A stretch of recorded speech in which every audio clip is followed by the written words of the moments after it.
Hello,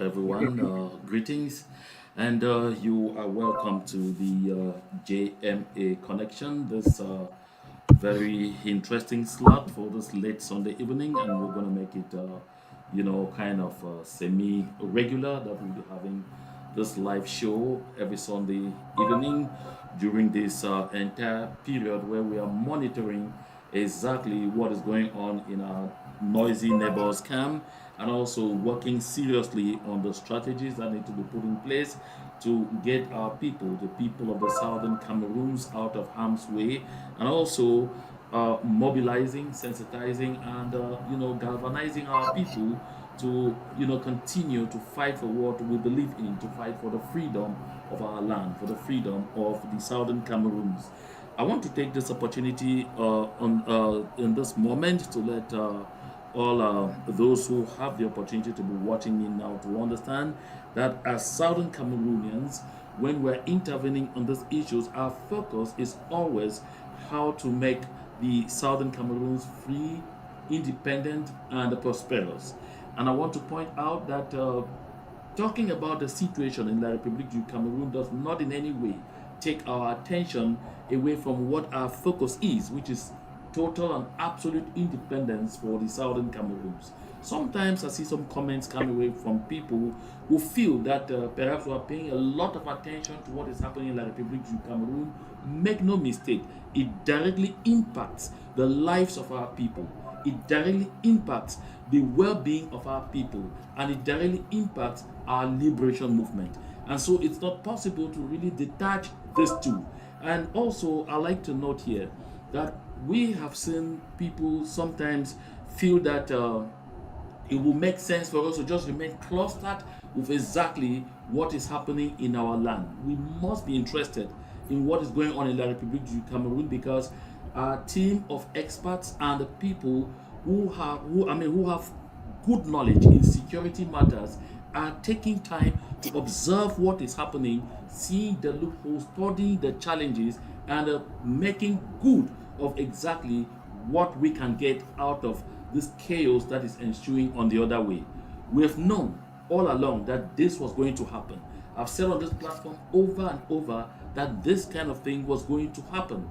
I've seen people come here to say, oh, Mr. Kuro, sometimes why you just come up and then you kind of will make up things, and it keeps us even the more confused. And I'd just like to give to that a lot of laughter. I want you to pay attention to certain things. Whenever the news breaks on this platform, go and watch all the other platforms, especially the activists of La République du Cameroon, the activists of the Republic of Cameroon. Watch what they do with the information that breaks here. Too often they pick it, they conduct their own independent investigations, they come to find out that this is absolutely accurate, and that is how they use that information to mobilize their own people, to sensitize their people, and to get their people to see that they are also faced with an existential challenge. You will recall when I broke the news here about Ferdinand Gongo using the Israeli made software, spyware, Pegasus, to monitor phones. You've seen now almost every platform of activists of La République du Cameroon. Some even tell you that they knew this thing was going on and all of those things, but it's today that they're talking about this. Why? Because on this platform I do a lot of work with the entire team that is working with me, and with all those who love our liberation movement, who are doing everything within the system of La République du Cameroon to see that they get to us all the information that we need to help push this liberation movement forward. Everyone wants freedom. There are some who are trapped where they are. There is absolutely nothing they can do where they are to help impulse this whole thing forward. They look at some of us who have already put our heads out there, who have already put our voices out there, who have already put ourselves out as the sacrificial lambs, who have said we are ready to fight and fight all the way to the end, whatever the consequences. And so they can pass through us to disseminate this information to enable our people know the truth. These truths are very fundamental in our understanding of the challenges that we have before us with meeting our aspirations of being a free country. I like you to note this, folks. It doesn't benefit me anything coming here to do fabrication. I've been on this platform for the longest time possible since the start of this liberation movement, not running after views, nor running after subscriptions. If I were, I would have been producing on a daily basis like many others, saying just any kind of thing. You can see right from the start of our liberation movement that I've been around right up to this moment, I'm hardly up to 35,000 subscribers, because that was never really my focus. I've never paid attention to all of those. I have one passion. That passion that I have is for a free, strong, prosperous and independent Southern Cameroon, where I have the opportunity to go to my beloved village Ashon, stay in the beautiful cold that I enjoy on the hills of Kurugan, where I will sit, have the opportunity to drink my palm wine, enjoy my game, have beautiful moments to share with my kids and kindred. There will always come a time where we feel that we need to be back in that natural environment. There is no place like home. I always say it. No matter the citizenships that we've acquired for all the years that we're running away from torture, from slavery and servitude, from La République du Cameroon, I've made it a point of duty to remind us on this platform that paper citizenship is not citizenship. And I've been proven right across the board. A lot of people in a lot of places are seeing that those citizenships can be taken back from you. But the one citizenship that will never ever be taken away from you is that citizenship of the Southern Cameroons, which is the land of your birth. And this is why I like all of us to understand the need to be serious participants in the fight for our own freedom. Don't be a spectator. No, don't be a spectator. A lot of the times, people who prefer to be spectators have ended up even falling, while those who were fighting, actively fighting, are surviving. Why? Because while you are fighting, while you are participating actively for a cause, you are on the alert. You're always on the alert. But those who want to say, oh, I'm either in once in a while, or I'm out, or I'm just looking, just feeling, you always lose guard. And that is why very easily you end up being the sacrificial lamb, rather than those who are even actively fighting. So my plea to the people of the Southern Cameroons, let's take this moment and become more serious than we have ever been. Let's take this moment and consider it the lone opportunity of the lifetime of this liberation movement. Because if we miss this moment, it will not easily be rehashed. I've talked about this moment at least 2.5 years and counting. I've said each day that this time was going to come. And when this time comes, that is when we have to get more solidified together. If you were one of those people who were referred to as blackleg yesterday, look at the situation on the ground now and recognize that the threat before all of us, including you, including your children, including your children's children, is existential.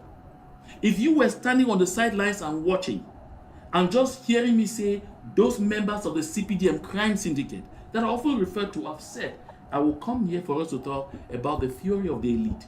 And you will see who this national ethnic group that I've been referring to really are. I've seen someone come here and drop a text and say, why are you keep talking? Why do you keep talking? Mainly about the people of about the Bulu Ekangbeti, singling them out. There are also Bulu Ekangbeti people fighting. No. When I read on this platform the strategy for the preservation of power, or for the confiscation of power, let me say that, because actually stratégie de conservation du pouvoir de génération en génération, which was hashed by members of this national ethnic group of about 2,500 to 3,000. They say in that document clearly themselves that the base tribe, the base ethnic group that they use as the base, because those people are more representative in this ethnic group of 2,500 to 3,000, are the Bulu Ekangbeti, and they want, it is their desire that they should not refer to anybody there as a Wondo, as Bulu, as Mangisa, as Ntumu, as this and that. They want that they should see all of them as Bulu Ekangbeti, so that, or they just call Beti completely, so that at the end of the day, it engulfs all of those people and everyone who is inside there feels included, feels concerned. But I've pointed out before that that doesn't mean that the local man and woman in the south region, in the west region, in the east region are benefiting from this confiscation of power. Evidence is there. In this past elections, a gentleman who came up, that young man called Ongba, who came up to explain how he was forced to participate in the rigging, and he was in the polling station representing the administration. He is from the center, and the scene of this stupid action was Ambam in the south, where Paul Biya was defeated. And this tells you that at the base of the core ethnic group that is used to anchor this national ethnic group of between 2,500 and 3,000 is Bulu Beti Ekan. I don't fabricate it. And so when I make reference to this, that is exactly what I'm talking about. General Valsero is Bulu Ekan Beti, the same like Ernest Binzi that I called a while ago. In my previous broadcast, is Bulu Ekambeti. You have a number of the Jipo Remingono, who is an indefatigable fighter for change in that country, who has never minced his words condemning that regime, condemning that system, is Bulu Ekambeti. But that doesn't dissipate the fact that there is a tribe in the air, an ethnic group in the air, which uses Bulu Ekambeti as their anchor. And so they can't escape the mention in this circumstance. So therefore, I'm welcoming you to this live show. And on this show, I'm going to have a gentleman and a gentle lady. I'm going to have Alem Lemanji, who is the chairman of DAC. DAC is the Diaspora Amazonian Community. And I'm going to have Yamagi Kilo. She is the chairperson of the SCA, the Southern Cameroons Alliance. Let me begin the introductions with Yamagi. And Yamagi is coming in all the way from the great state of Texas, if I'm not mistaken. Hello, Yamagi, can you hear me? I can hear you loud and clear, and I hope you can hear me too. You're welcome to the show. How are you doing today? I'm doing good. Okay, how is Texas today? We are moving from summer into fall, so it's beautiful out there. I know, I know. So, Yamagi, you are welcome to the show. Let me begin by asking you this banal question. What view have you cast on the situation in neighboring La République du Cameroon since the holding of the presidential election in that country on the 12th of October 2025? It's a very unfortunate situation that we find ourselves in a situation of uncertainty, and this has never happened in Cameroon before. So it is one that we just pray that we can actually move out of this so the president-elect, Issa Tchiroma Bakari, can actually take over the reins of power from the 92-year-old Paul Biya and lead us into a renewed state of affairs, and we can actually end the conflict that has plagued our homeland.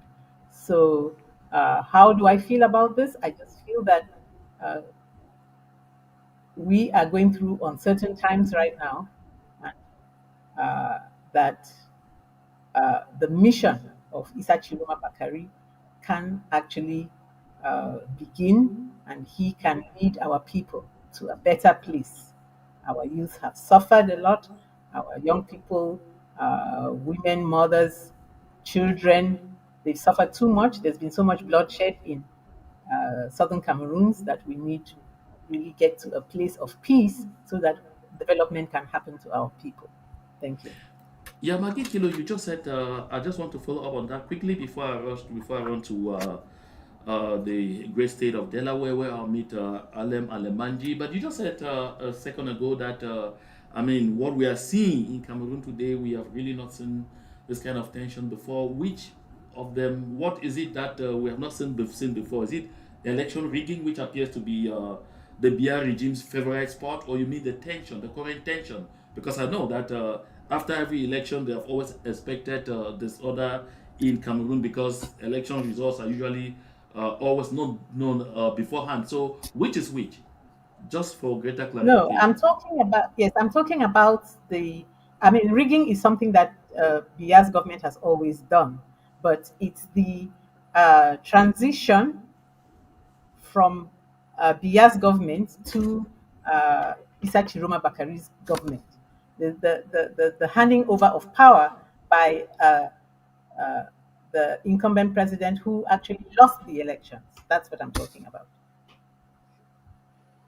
Okay, thank you very much. I was just looking at the comments and trying to make meaning of what some gentleman was just saying. I think someone was trying to say, "Oh, Mr. Kuro or John, you did not describe yourself. You did not introduce yourself. So I should introduce myself again." Better says, "Yes, say that you are a former La République CRTV journalist on exile in the United States." So you just say, I should say, I mean, that emphasis that I'm former La République du Cameroun journalist. That's a good one. Well, Alem, you're welcome to the show. What a way to welcome you, Alem. No, JMA, I'm laughing because Chiroma can share the same introduction as you right now. A former Republic member of state who is now or was in exile or whatever. So I'm just laughing because that introduction has a history which is tied to Republic Cameroon. But yeah, well, welcome to all of you. Welcome to the production for today. Yamagi Kilo, welcome. Maximum respect. I've not seen you for a very, very long time now. Hopefully, at least I know that everything is going on well for you health wise. Now that you're here with us as well. Yeah, GMA, the political air in Cameroon right now is you asked a very good question to Yamagi Kilo about, I guess, what makes this particular scenario different, right, compared to the previous. And if you look at this, I'm one who I like to document and write and put things on paper so that people can better understand. So let me just start off right now by putting this real quick. If you look at Okay. what happened with John Frundi, right, in I think it was 92, okay, you had a certain scenario where, of course, there was elections, and then there was a rigging process. It was rigged at this section, and then there was a pronouncement, and then after a while, things just kind of went dead, right? And you look at Professor Kamto, I think it was 2018, if I'm not mistaken. Again, you had the elections, you had some rigging, right? And if something happened, a little bit, maybe a little bit more advanced. And after this, things kind of went dead. I think when you look at now the 2025 with Chiruma, of course, you had again the same process, okay? Rigging, okay, of the elections and whatever it is. But what is, I think, different, because we're used up to here, this is all common. This is all common ground. We've seen this before, right? Up until here. I think many Cameroonians and Southern Cameroonians alike are now interested in seeing what is going to make this different. What's going to happen here that's going to be different from what happened in these two scenarios. And so a lot of people have been like, yeah, we've seen it before. People hit the streets, everything happened. Now, what's the difference? The difference is in these two scenarios, we had a situation where um, they kind of like, it kind of weathered down and that was it. Right now, there seems to be a curve of determination that is rising to see a change. And I think this is what makes this particular process different from these two. And one of the things I can be thankful for this is technology, which we may not have had in these previous years. So when we think about it, we have to look at the whole package. What makes this particular one different? What makes it different from the previous years? And this is a question that has been on many Southern Cameroonians' lips. But why now? What is different? We're going to see the same thing. The advantage we have is the government's reaction in all these cases is going to be the same because they have already played their last card, which is the military. That's the maximum they can play. But the people have more tools in their bags. But the biggest challenge, Alem, the biggest question on the minds of the people has always been do we have the feeling that the people of the Republic of Cameroon, the common man, the people who are facing this scourge, the people who voted overwhelmingly against Paul Biya, do they have what it takes to sustain a resistance, the kind of resistance that would be necessary to kick out Mr. Paul Biya and his gang out of their country to liberate themselves? That's a very tricky question, JMA, because if you look at some of the feedback, and I'm going by what's on social media, right? Because you can place calls back at home and talk to individuals, but when you look at the social media atmosphere, the answer will probably be no, and I'll tell you why.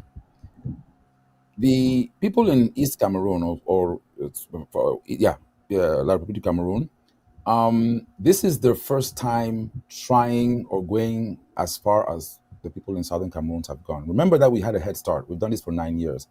So for us, for an example, when you talk about lockdown and ghost towns, people staying at home for a week too. Now it's very, very strenuous. Don't get me wrong. It's very tedious on our people to stay at home for 1 or 2 weeks. Don't mind that people are taking it in. They're taking it in because they have an end goal, which is the total independence of Southern Cameroons.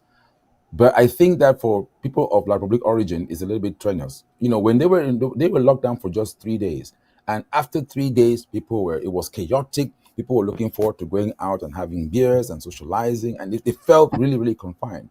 Whereas for Southern Cameroons, it's like another thing. I mean, we were locked down for 6 weeks, right? So I'm saying this because to answer your question, I have to be very, very careful. Do they have what it takes as we speak now to be able to have that endurance? I personally, I don't think so. I think it's something that they will have to build. They have to build that stamina in time. But as of today, it's very, very difficult to say. I would not think they do have it right now.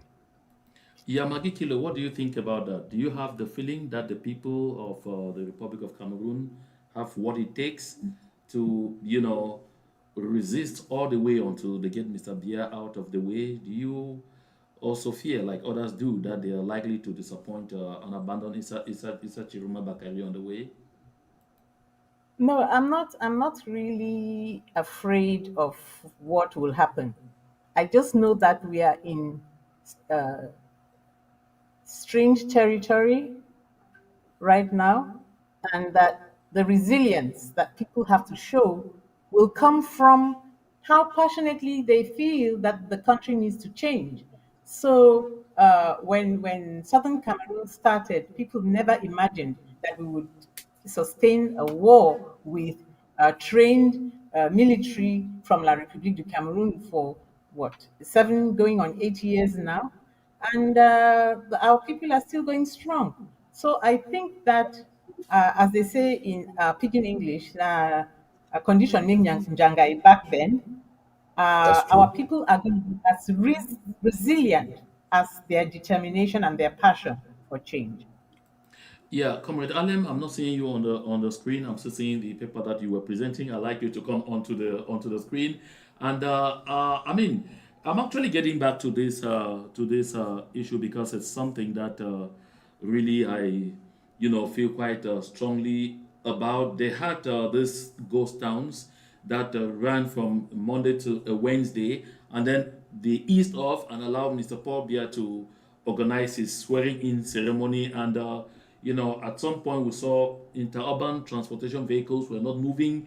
Vehicles were neither entering or leaving Douala, some not even getting into Yaoundé and all of that. But now things seem to have been returning to normal just before the sudden re-emergence of Issa Chiroma Bakari. Would the cooling effect that already happened this past few days, almost leading to normalcy, have some effect on the renewed calls for resistance? Who wants to go first? Maggie? Yes. Well, I go first just to say that um, people are not prepared to go the long haul.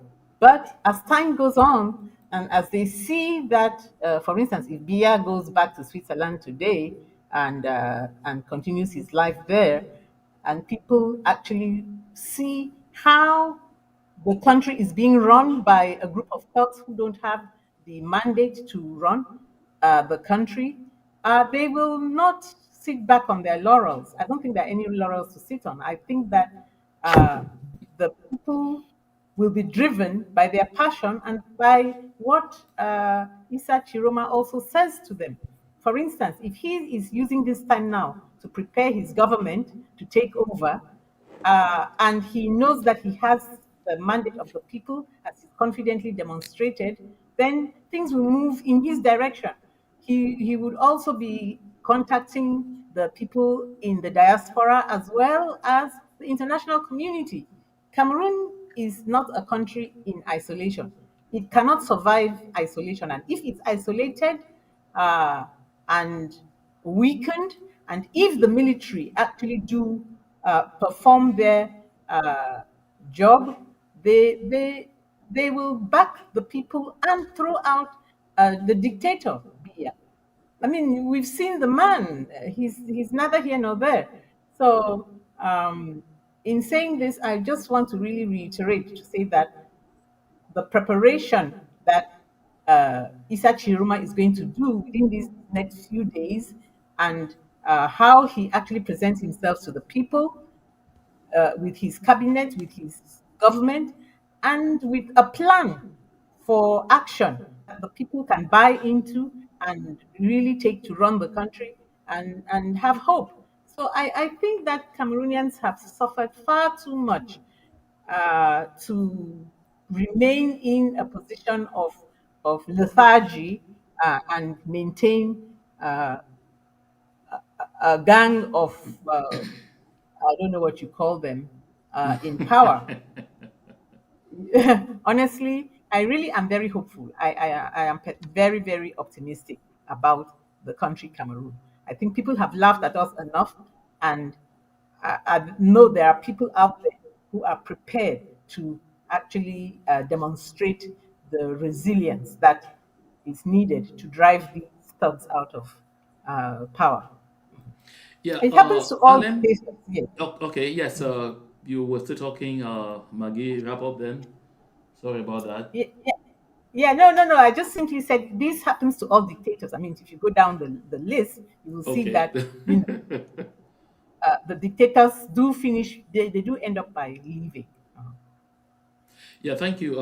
Alem, you heard Maggie in her response said something about Bia possibly going back to Switzerland. That if they see him going back to Switzerland to remain him there, then they will observe that he has continued. But apparently, Switzerland seems to be Bia's home. If he's not going there too regularly, perhaps it's because of the activities of the bars, the Brigade Anti-Sardina, which has been making life very difficult for him, and also that right now, too often he doesn't even know where he is a lot of the time. So, will really going to Switzerland or not going be a determinant, a kind of a determinant factor? Because that seems to be a normal for all those 43 years. Uh, Jamie, I think I will look at it from a different perspective, right? I think I mean I agree with what Yamagi Kilo said, but I want to add a little bit more to that to make it more practical. Let's look at it from another point of view. If Paul Biya was spending all his life in Switzerland, living lavishly, doing whatever he's doing right now, and the people of Cameroon were having food to eat, good governance, good roads, money in their pockets, they would not care. So I'm saying this because let's not tie. I don't want to tie it to him necessarily being out of the country, right? Because we have good technology today. You could still rule the country out of the country. I mean, the American president can rule the country from Air Force One, flying above the skies, 30,000 feet. It's possible. But again, the question is the bottom line, the bread, the butter, the sardine. People can put their kids to school. People can drive on good roads. They can go to the market. They can buy food for a cheap and edible, cheap and fair price. Those don't have to do with where the president can be. So I think again, if the president of the country has the people's heart at interest and his priority is the planning and the governance of that country, and people can actually feel and sense and have that and show proof, then he can do whatever he's doing in Switzerland. He can go to the moon for what people care. People are not going to care. The problem is that I think there's this notion, which can be proven, that this particular person and government does not have the people's interest at heart. In other words, Cameroon as a people, as a country, is not their priority. And they have the proof to show that. And if Cameroon is not their priority, the people want somebody who will put Cameroon as their priority. Again, you can. Alan, let me interject there just a little. You assert that, of course, from time immemorial, there is evidence that the people of Cameroon are not the priority of this. Let me call them what they are. These gangsters in power. So why do they want power? Why are they clinging on? They don't care about the people. They don't bother about the interest of the people, the wishes and aspirations of the people. So why are they hanging there? Why do they want power at all costs? Why do they want to eternalize themselves there? Well, I'm going to use a cartoon figure to answer this question. If you, for those of you who watched cartoons when you were growing up, there was this cartoon character called the Road Runner. This guy who runs away from, who's trying to catch a particular bird, right? And in every episode, at the last minute, the bird always has a way to defeat him. Comrade JMA, the reason why these people want to stay in power has nothing to do with governance.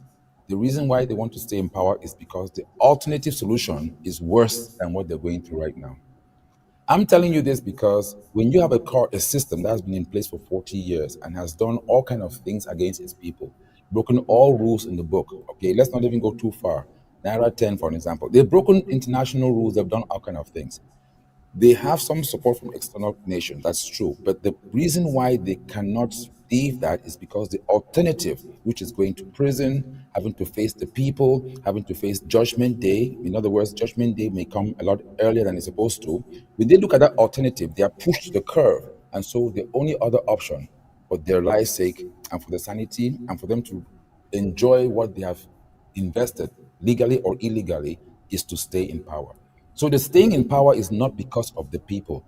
The staying in power is because the alternative of not staying in power is not an option right now.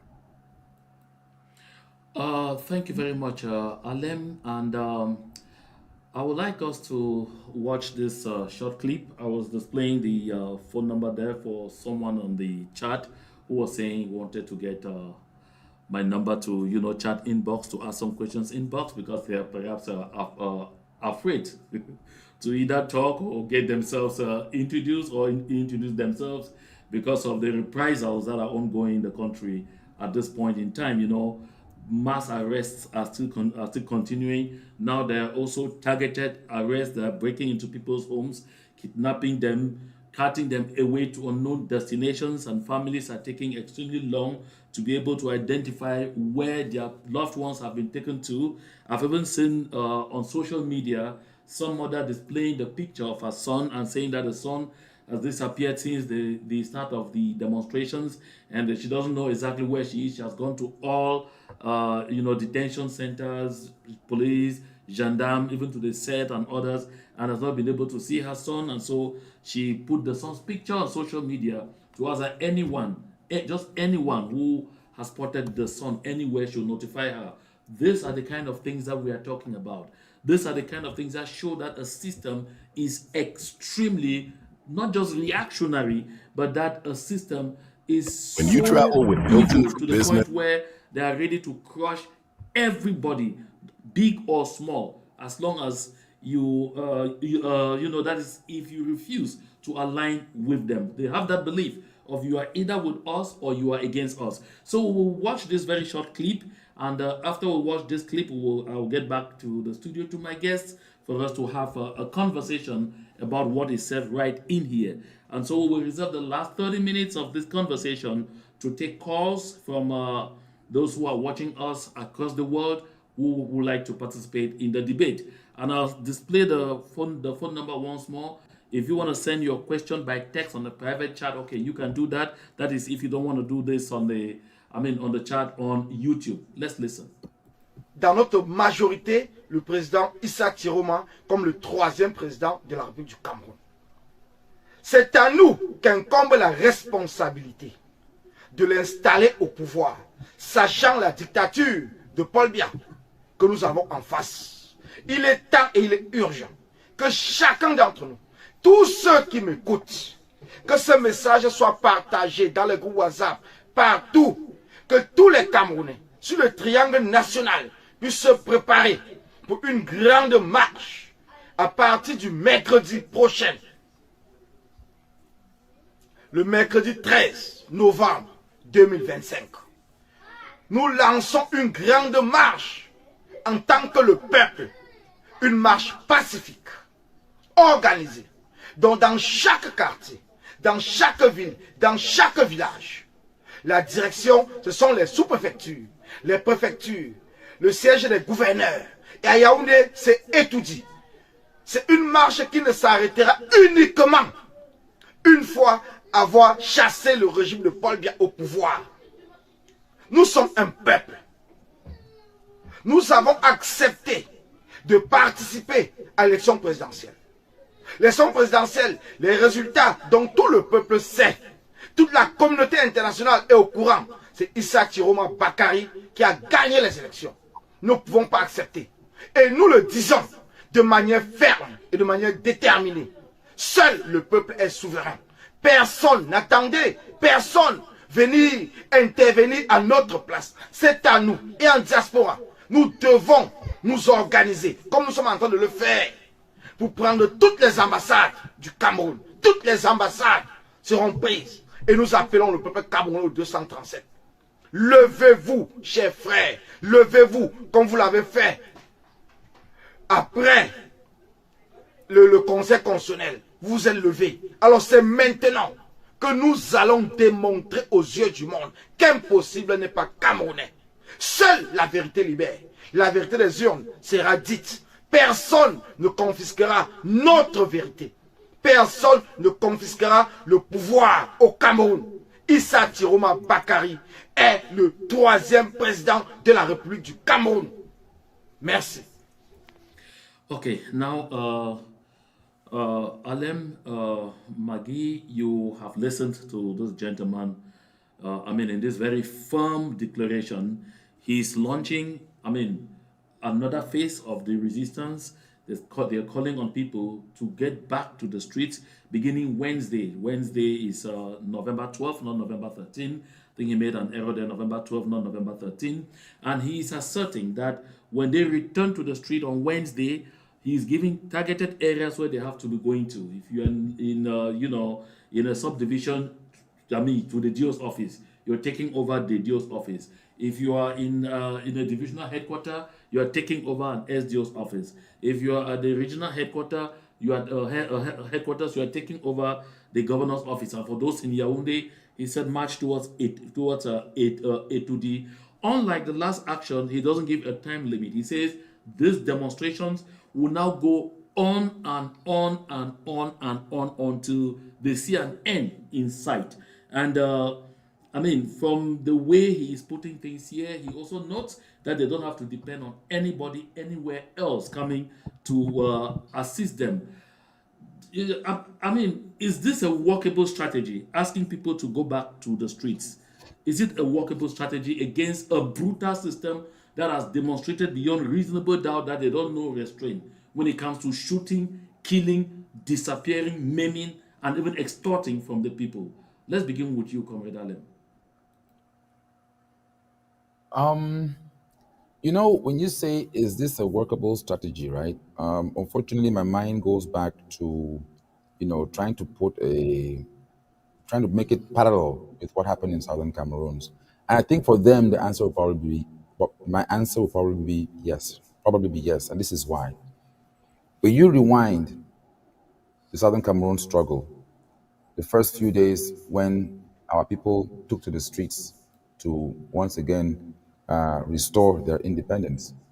If you compare the number of deaths and you compare the military's reaction, the brutal force, because you mentioned brutal force, that brutal force from where I sit was not proportionate, right? You look at the military armor and the military presence. Yes, the military was present, but if you look at what happened to Southern Cameroonians, we had gunships, helicopters in the air, shooting down at civilians. We don't see that right now, or maybe I may be wrong. Maybe it hasn't happened yet. The Cameroon military is pretty much limiting their force to ground forces for now. In Southern Cameroon's situation, we noticed the military going into our institutions, taking boys and girls out, rubbing in the mud, and all these kind of things. Now, I'm not trying to say that. I'm not trying to downplay what's happening now to our brothers and sisters across. No, don't get me wrong. What I'm saying is looking at the degree of the force being applied by the military, you can tell really that there are two Cameroons because the same military reacts in one way in point A towards a particular standoff, and that same military reacts a different way in point B towards a similar standoff. Now, in the case here, because I don't see the military using helicopter gunships and because I don't see them using excessive brutal force like they did for Southern Cameroonians, I am tempted to think that they can pull it off because they have less force, quote unquote, to work with, as opposed to the Southern Cameroon struggle or Southern Cameroon's situation where we were just met with pretty much like it felt like it was somebody else's military from a totally different country fighting Southern Cameroonians. So when I look at that from that perspective, because at the end of the day, no matter what we say here on all these shows, it's the people on the ground who are going to face those bullets and those tanks and those gunships. In case A, people face gunships, fire from the air, fire from the ground, maybe possibly fire from the sea as well. I don't know. But in case B, you can see that the military is restrained. And I don't want to give the military credit, but it can also be that they have learned a lesson, unfortunately, from the guinea pigs of southern Cameroons. Yamagi Kilo, you certainly have watched what happened in the last a few days, and of course, much as Comrade Alem says that the military was restrained, we still notice there have been mass arrests, even targeted arrests now of indigens from the northern regions, and in some areas indigens from the west regions, but the focus has been on indigens of the northern regions in Douala, where they even showed us footage of a lot of their shops being targeted in an area and broken into about 3 a.m. in the morning, everything carted away. In Briqueterie they just zoom in and arrest them at random, collect heavy sums of money before releasing them. And they're talking of close to 100 deaths this far. Do you really think that what Comrade Alem is saying, the theory he's looking at, that they are,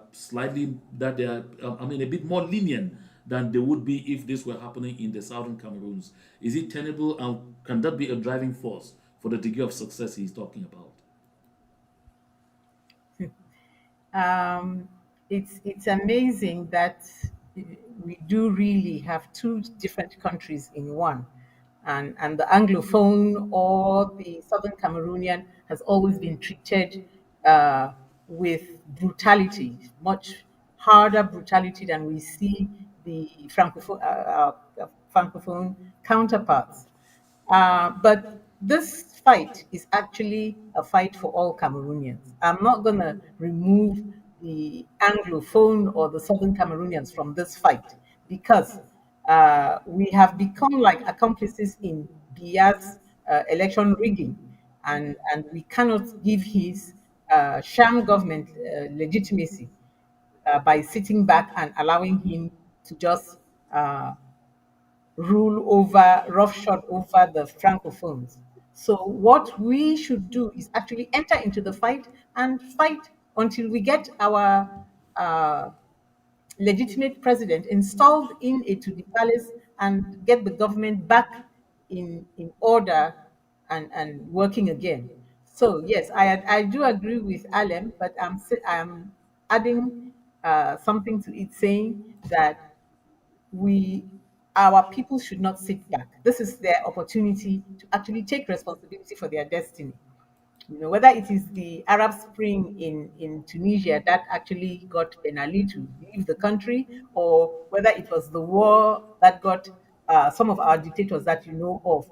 Uh, you know, you have a Mobutu Sese Seko, you have a Idi Amin, and all those. I think they all need the people to get up and take responsibility and follow them until they leave.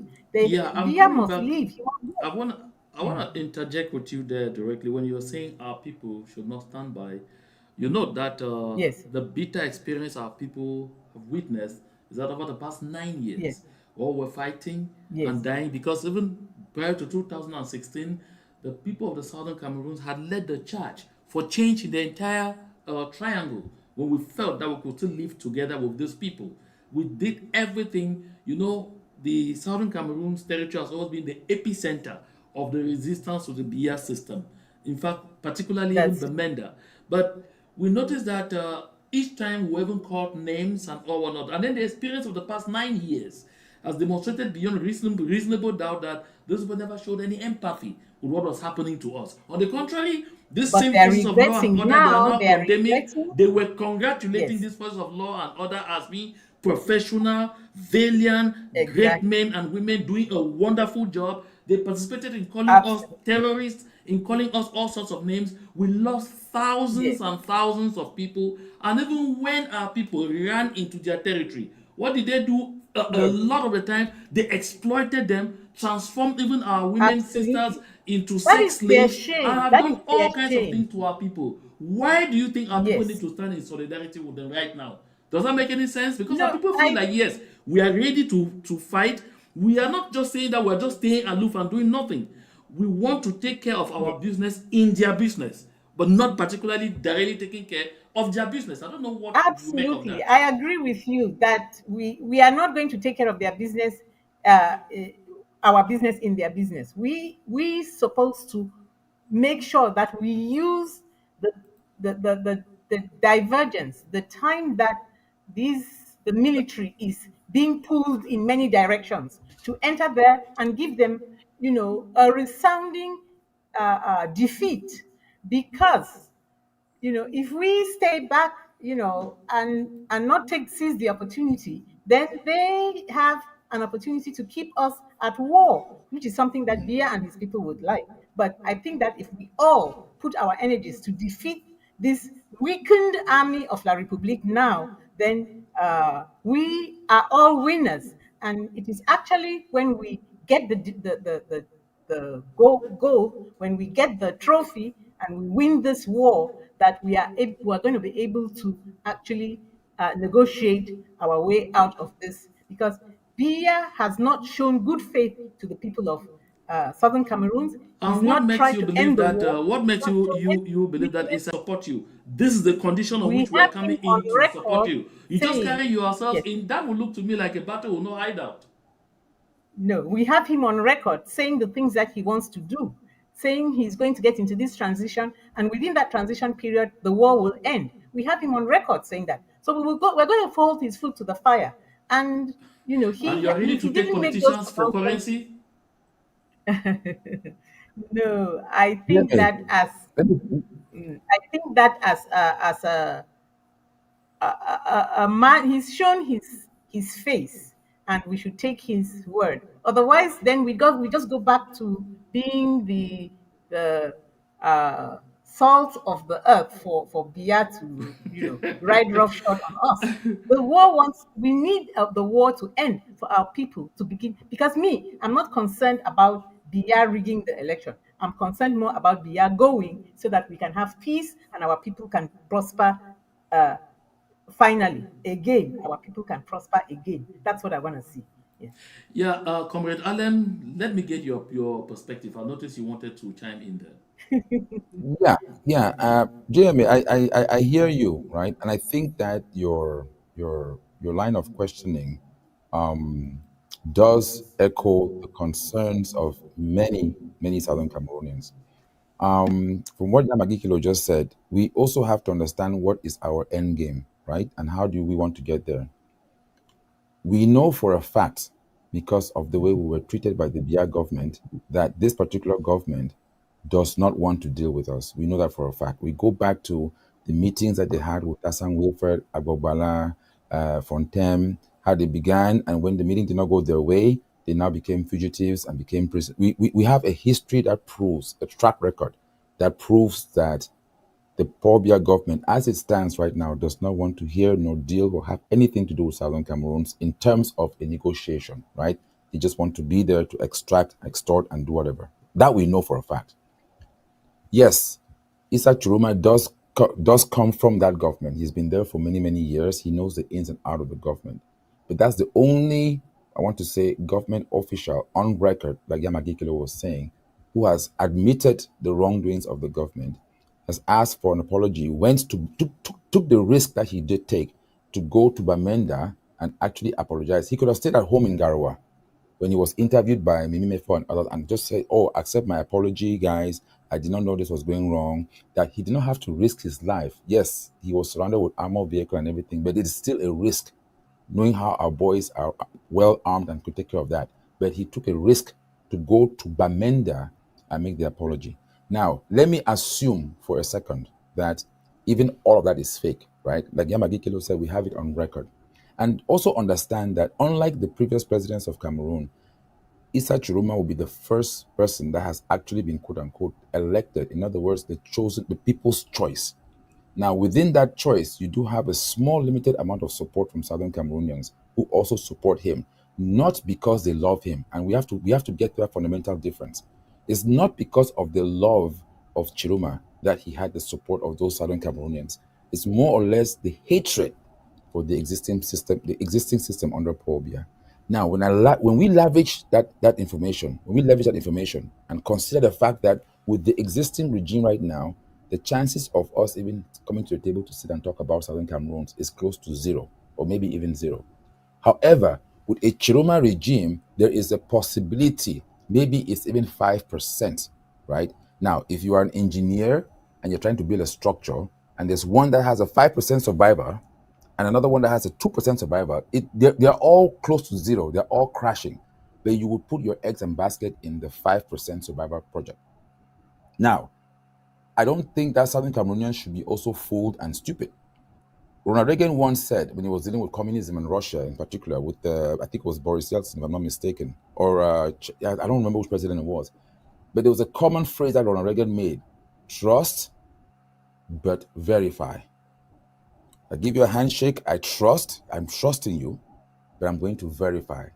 Now, Southern Cameroons and East Cameroon have a history that proves that we cannot trust whoever is on the seat or the presidency of La Republic Cameroon. And I'm saying this because people are thinking that, okay, if it was Muna who was the president of Cameroon today and was sworn in and everything else, personally, I think many Southern Cameroonians will still have the same doubt, maybe even more, against that particular person being president versus somebody of that particular origin, because there's already the history that, oh, maybe they want to put an Anglophone president to appease the Anglophones. No, no, no, no, no, no. So JMA, if you listen to what Makikilo is saying, it's more or less Yeah. that, okay, you have these two right now. There may be more, but right now there's these two quote unquote forces of evil that are facing us. Which one will cost Southern Cameroons less money, less time, less death, and less effort? Comrade For Adam, that's why I'm now, actually coming back to you. I want to exactly. interject with you with this question that is coming from the from our listeners.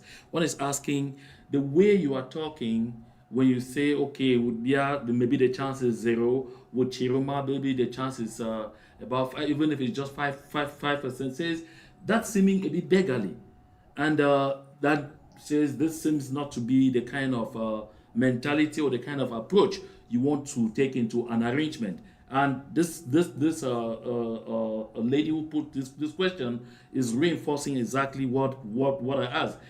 Is there Are there any clear cut arrangements being made with Issa Chiroma Bakari to be sure we say this is what we are agreeing to, then we can work with you knowing that this will happen, or we're just going blindly and trust that okay, just so that at the end of the day we have some place at the table. Whereas right now the cards are on the table for us to be able to determine whether we hold them or we just drop them in the basket and then come back to it any other time. And Magi Kilo, I mean, you have worked with the UN system, so I mean, you have a clear knowledge of how the international system works. Does Issa Chiruma Bakari, can he have the free hand to even engineer the situation in the southern Cameroons? Like some people who are federalists are actually believing in him, they can take them back to the federal system. Does he even have the powers to do that when we know that La République du Cameroon at this point in time is still very much a province of France? Take that question first, Alem, and when you are done, I'll get back to the international aspect of it with Yamagi Kilo. I'm going to go back to that. I'm going to answer your question backwards. Let's start with that idea of La République du Cameroon being a part of France, right? Again, I said this before. If Issa Chiroma finds a way to get sworn in and become the president of like Republic of Cameroon, I mean, actually having the powers be, this will be the first time that a president has been selected by the people to be a president of that country. That means that, in as much as you may want to talk about foreign intervention and foreign hands that are playing behind the scenes, those foreign hands, the strength of those foreign hands automatically weakens. And I'll tell you why. Issa Churuma right now is riding on a wave which is propelling him forward thanks to the people of Cameroon. And when I say the people, I'm talking about both Cameroons at this point, both regions. This also means that once he gets into that seat and once he is talking and sitting and talking as president, his chances of derailing and trying to listen to quote unquote somebody who is like a Pinocchio who's pulling strings are weakened, because if he goes against the will of the same people that put him there and the same people that gave him those powers can also take those powers away from him. Look at this. All of this stuff that's going on right now in Cameroon, the fighting, right? All of this, it may take 2, 3 months, it could take 6 months or a year. At the end of the day, if the people want Chiroma to be president, he will be president. Chiroma Yamagikilo. cannot turn his head against his people, because the same way that the people put him into that office is the same way that they can take him out of the office if he goes against the will. Now, back to our Southern Cameroon's scenario. I am not saying that Southern Cameroonians should put all their eggs in one basket. In other words, if we have 100 eggs, I'm not saying that the plan of helping our brothers put Chiroma in the presidency, we should take all 100 eggs and put in that particular plan. I'll be a fool to support that kind of idea. No, I would say let us invest 20 of those eggs in that particular plan, because there's a chance that by supporting or by helping him get his presidency, our life will be a little bit easier in terms of getting freedom. The other 80 eggs that we have in our basket has to be on a plan B, which does not have anything to do with La Republique Cameroon. Okay, Yamagikilo, while you take the that question and the aspect on the I mean on the role of France and perhaps the international community, also consider to this that I mean uh, Issa Chiruma Bakari doesn't really succeed in kicking Paul Biya out, and this ends up with the northern regions, the three northern regions of Cameroon, literally like cutting off. What becomes the bargain for the southern Cameroonians? The Southern Cameroons actually doesn't really have a lot of leeway as we are right now. We may think we do, but we don't. Because if you look at sovereignty wise, we are still under La République du Cameroon. We may have our flag, we have our anthem, we have whatever, but when you travel out of the country and you go Yeah, to Yamagi, other just a nations. moment, just a quick moment there. I see someone talking about sound quality. I don't know, is that something that almost everyone that is watching us is experiencing? I'm also talking to the technical department to take a quick look at the sound Okay. quality. I don't know, but there's one person persistently talking about the sound. I don't know whether it's the one from the studio or the one from the guests, but all the same, Yamagi, you continue. Let's just try to be a bit more audible. Yeah, no, sound wise, you're coming good, Jeremy. Okay. You're good sound wise. I think Yes, no, Yamagi that's is good. good. So Alan, can you something. hear me? Yes, I can hear you. So Yamagi is Alan. good. I can Mhm. hear you, Okay, Yamagi. Yes. Okay. okay, Yamagi, go ahead. Yeah. So what I'm basically saying is that we cannot continue to. First of all, a conflict that goes on for 10 years is really devastating to our people. We cannot allow our country to be at war for over 10 years. It's too bad. Uh, and secondly, the whole world is watching Cameroon. And sovereignty wise, we are still under Cameroon, whether we like it or not. Unfortunately, we must uh, take ourselves outside of that environment and uh, before we can actually act in the international arena. But right now, we are Cameroonians and we remain Cameroonians until something happens. So whatever we do, whatever decisions we take, we are still within that uh, basket of nations, and that's the way that it's going to work for some time. No, but yeah, So Maggie, we I guess want to, that what the people are doing on the ground perhaps is painting a completely yeah, different picture, because what you are saying is what you are saying. hmm, We are locked here yes, in, a struggle for freedom, for independence, for absolute independence, which is justified hmm, because, of course, you can see behind me, right behind me, those are two right, clear maps behind me presented by the United Nations showing two separate definitely, countries. Just let me refocus this. Would clearly recognize international boundaries. So for the people of the Southern Cameroons, yes, we know that this could be a long haul. The people of East Timor too were told the same thing. South Sudan were told the same hmm, thing. Eritrea were told the same thing. Are we feeling defeatist? Because someone listening to you could feel that, okay, now we are feeling defeatist. We're saying no, cannot go there for 10 years. Independence is not something you just pick on the ground. Others did it for almost 30 years. And so why do you think that the yes, people who until this 9 years have continued to show resilience, now you see on the other side there were ghost towns, all 8 regions. But in the southern Cameroons, life was normal. When it is Mondays, we have our hmm, ghost town. On the other side, life is normal. Showing the world clearly right. we are two peoples, separate peoples, two destinies.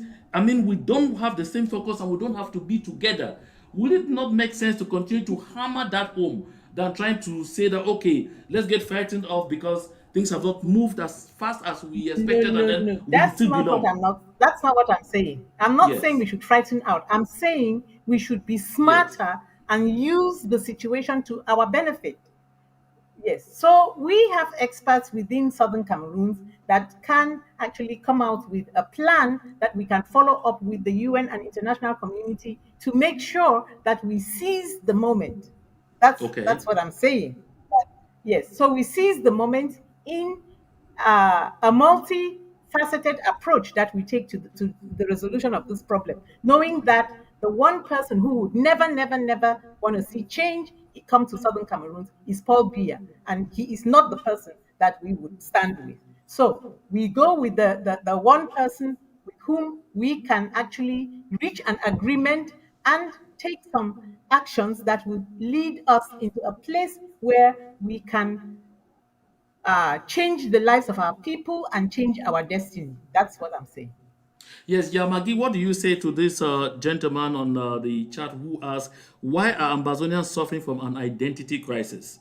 This gentleman appears to be disagreeing with you, saying whether we like it or not, we are Cameroonian. And he sees that as kind of suffering from an identity crisis. What do you say very quickly to that person? So we move on to the next aspect of our No, conversation. we are Cameroonians, but we are a different breed of Cameroonians. We have our identity different from the Francophone identity. We have our culture. We have our characteristics that are different. We have our land that is marked and dedicated to us. So we want to keep those things. We want to keep our identity. We want to keep our culture. We want to keep everything that is ours, and we can do it and be better off than we are under a Biya regime. We Alan, don't have do any you place. agree on that assertion that you are Cameroonian? Because perhaps for me, I don't think at this point in time that I'm Cameroonian. Nothing is going to make Oh, me accept that I'm Cameroonian because right now I know my history and I consider that I'm not. Alan, do you think you are? I'm gonna respond to this, and I have to be careful about that because there are yes, no, I'm saying this because of the question that our caller said. It's funny. I was at church, and we after church we had some of this discussion, and I realized that there's some people who need to be re-educated as to what's going on within the Southern Cameroon struggle and why is there a struggle.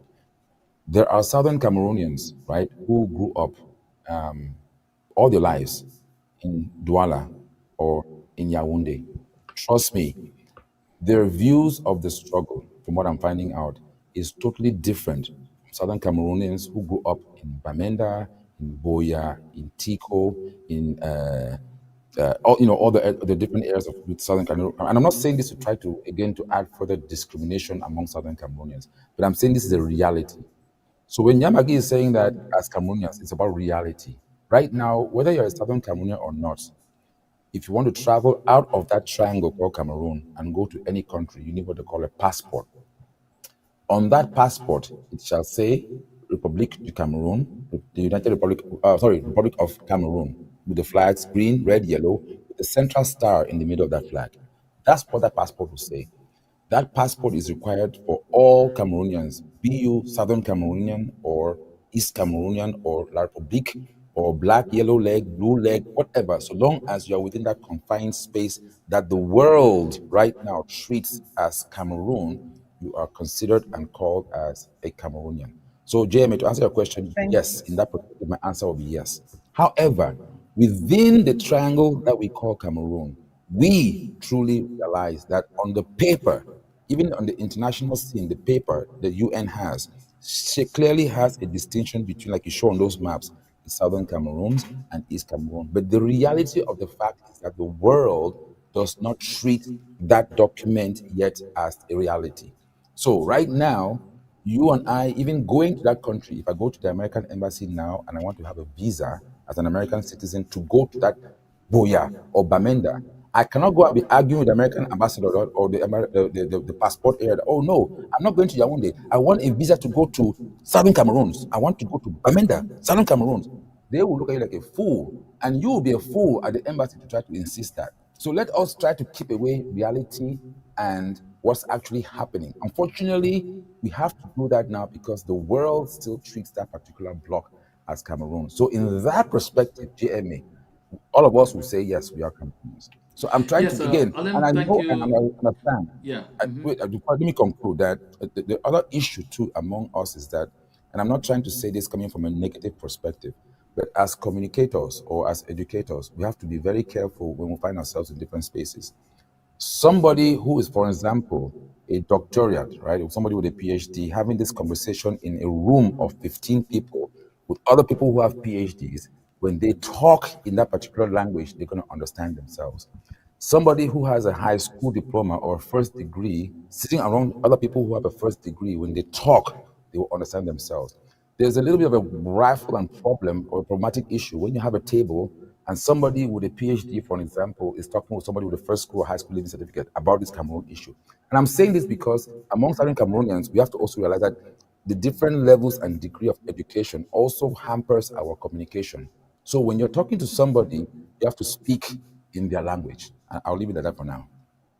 Okay, thank you very much, I Comrade appreciate, Alan. I really appreciate your explanation. So thank you very much, Alem, for explaining to all Cameroonians that our identity is Cameroonian, but we are fighting to move away from that and to obtain our sovereignty for ourselves.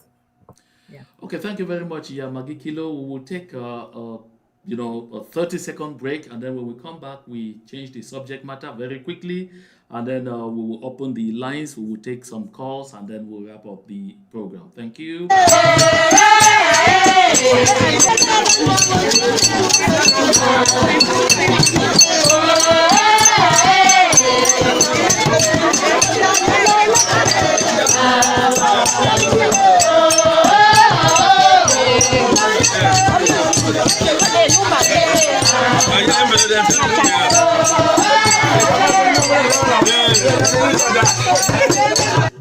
You. We come back from the territory where we had some beautiful music there. I was looking quickly to see my Monacan dance on my new, I really, Yamagi, I don't know if you are accustomed to that dance. I really can't resist it.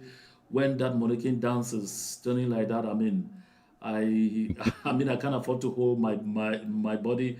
I said, this is my southern Cameroon. This is that place, that place, that place. Such a wonderful place. Yeah, Comrade Alem, I can see you two itching about it. That's absolutely true. That is what it is.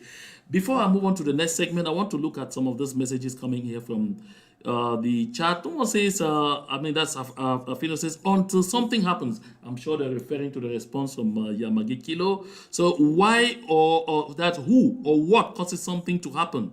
People fight for liberation. Independence is never given.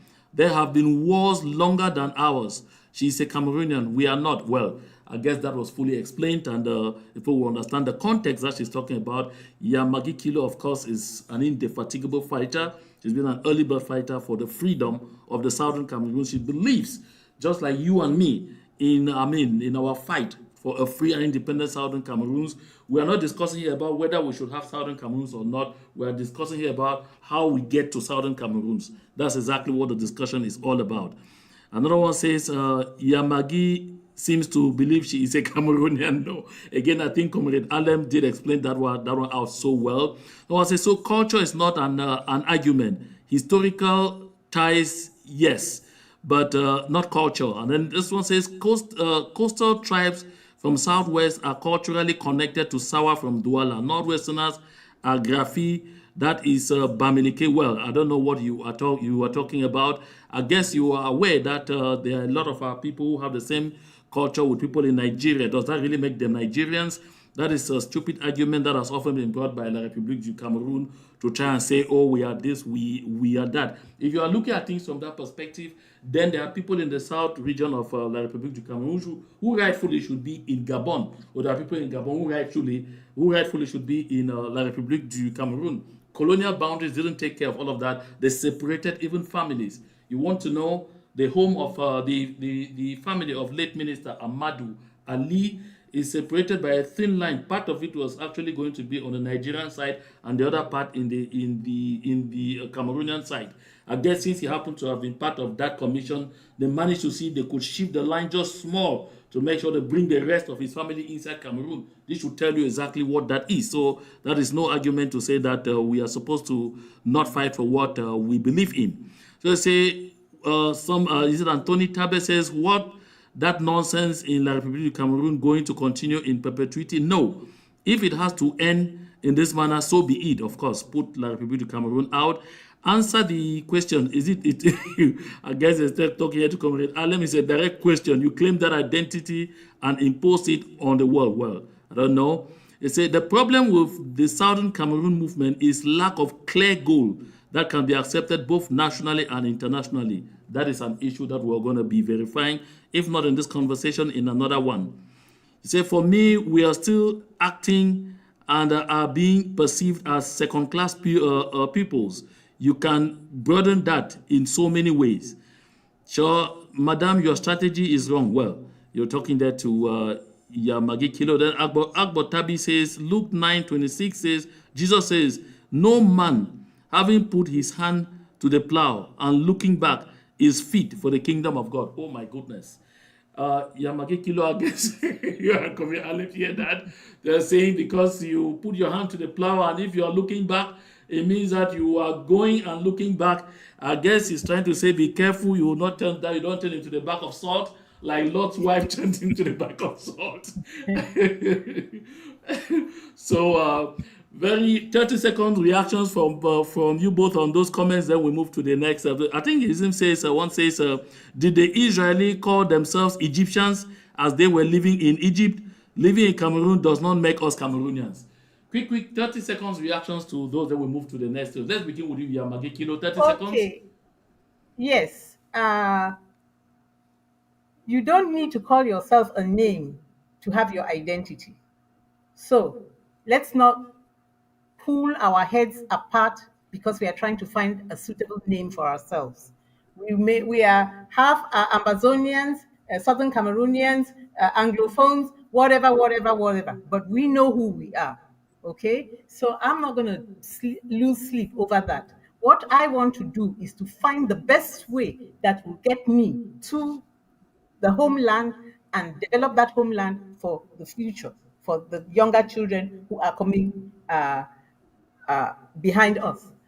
Before I die, I want to leave a southern Cameroon that is free, that is me who grew up in Tiko Bota, Ekona, Mukonje, and Bamenda, and all those places. I want to be at peace with my people at my home and see that it develops for the younger people who are coming up. Comrade Allen, I your think 30 seconds the moment. gentleman wanted me to answer the question directly, so I'll answer the question directly.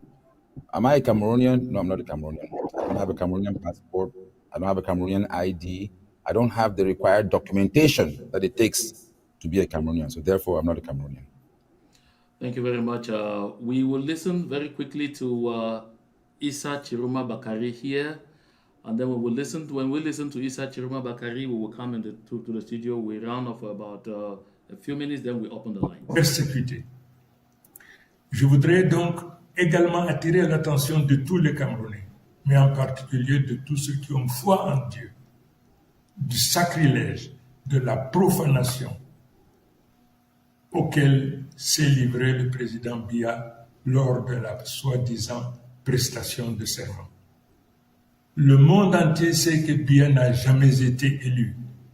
La nation camerounaise dans son ensemble sait que Biya n'a jamais été élu.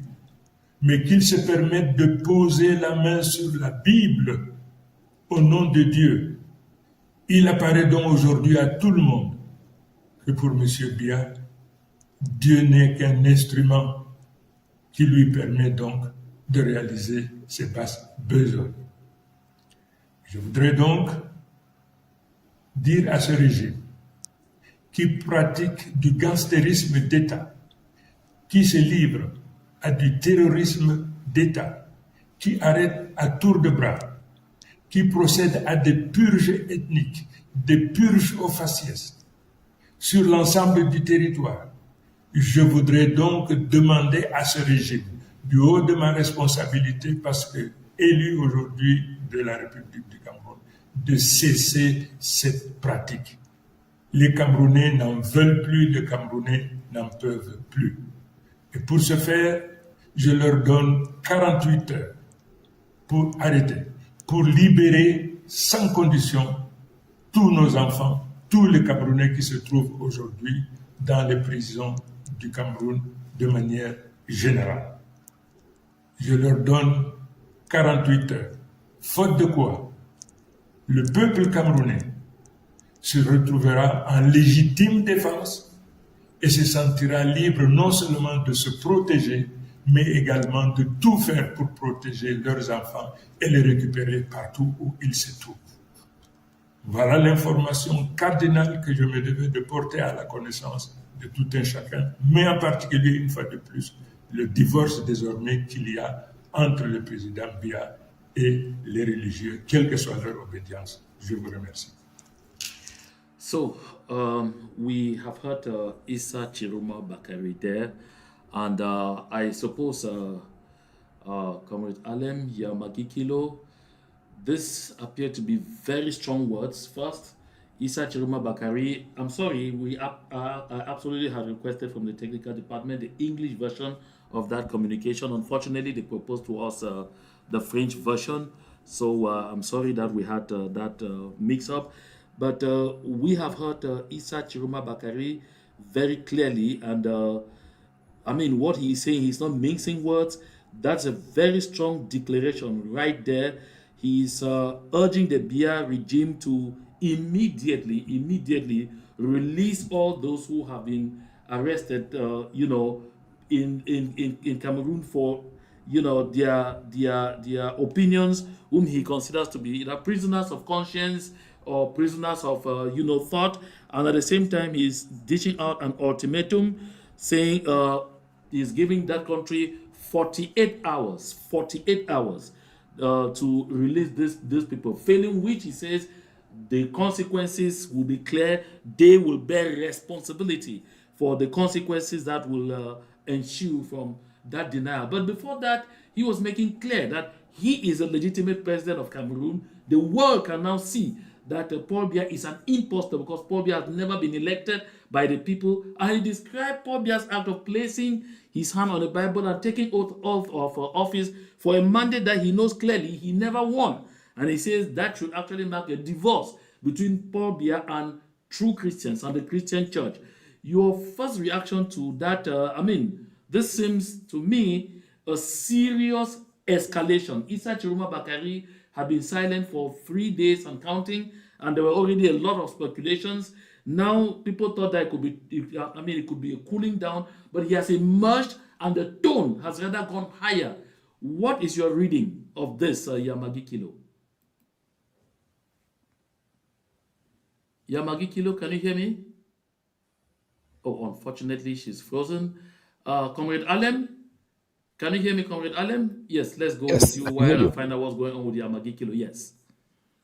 Okay.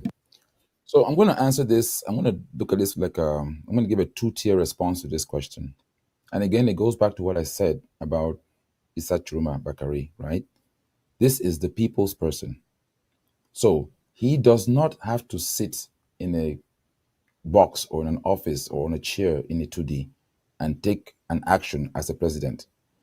He does not have to go to Yaoundé to take an action or make a decision as president. We saw that last week or last week.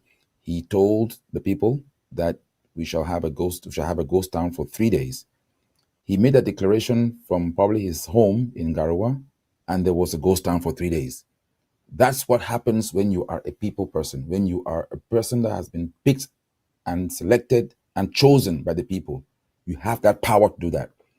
Let's rewind 9, 10 years ago, 2017, 18. Tassang Wilfred, Barrister Bala, and I believe it was Fontem, when they stood somewhere in southern Cameroon and said, when Monday arise, when Monday we shall see who controls or who governs the people of southern Cameroon. And when that Monday came, the entire territory was shut down. Tassang Wilfred, Bala Agbo, and Fontem were not in Itudi when they gave those commands. They were not in the presidency. They were nowhere next to Yaoundé. What I'm telling you is that you do not have to be in a particular place or wear a particular crown called president to be able to execute orders or to be able to govern a people as a president. If you have been chosen and selected as the people, they will give you the power to do that. Now, if you go to Chiroma's speech, he has not woken up and said, hey guys, go to the street, pick the gun. No, he has said Chiroma, has given the government of Cameroon 48 hours to liberate the people who have been unjustly locked up. He did not say that he wants to liberate prisoners who have stolen, people who have committed crimes and raped. No. If he said that, the people will not do anything about it because he's a madman. He has said to liberate people who have unjustly been locked up. And so, guess what? After those 48 hours, whatever you see happen in Cameroon after those 48 hours are people who have taken the power back into their hands because their president has said, we gave you 48 hours to liberate our people. And therefore, Chiroma knows very well that if those 48 hours go by and nothing is done, the people with that energy from within who have entrusted him with the power will now take matters into their hands to go and free the family members. So again, I'm going back to this because we feel as if Jerome has to be the one to always come on air and say, no, that's not necessarily true. He is going, and remember, this is somebody who used to work for that government. Let's not jump too many steps here. Before the Cameroon government takes step one, step two, and step three, I believe that Chiroma already knows those steps. I want to go back to when Southern Cameroons had, may his soul rest in peace, General Ivo Mba, who used to be a former beer. You notice that in those days of General Ivo, there were certain things that Ivo could do. He walked the territory, and there was nothing, to some extent, that the Cameroon military could do. Why? Because he had worked in that system.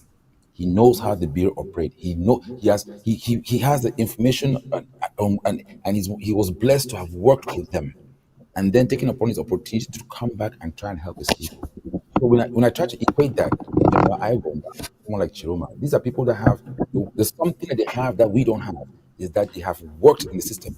John Boy Conclude, Akuro, darling, you also conclude. have an advantage because by working like the person at the beginning of this big segment has said that you should introduce yourself properly.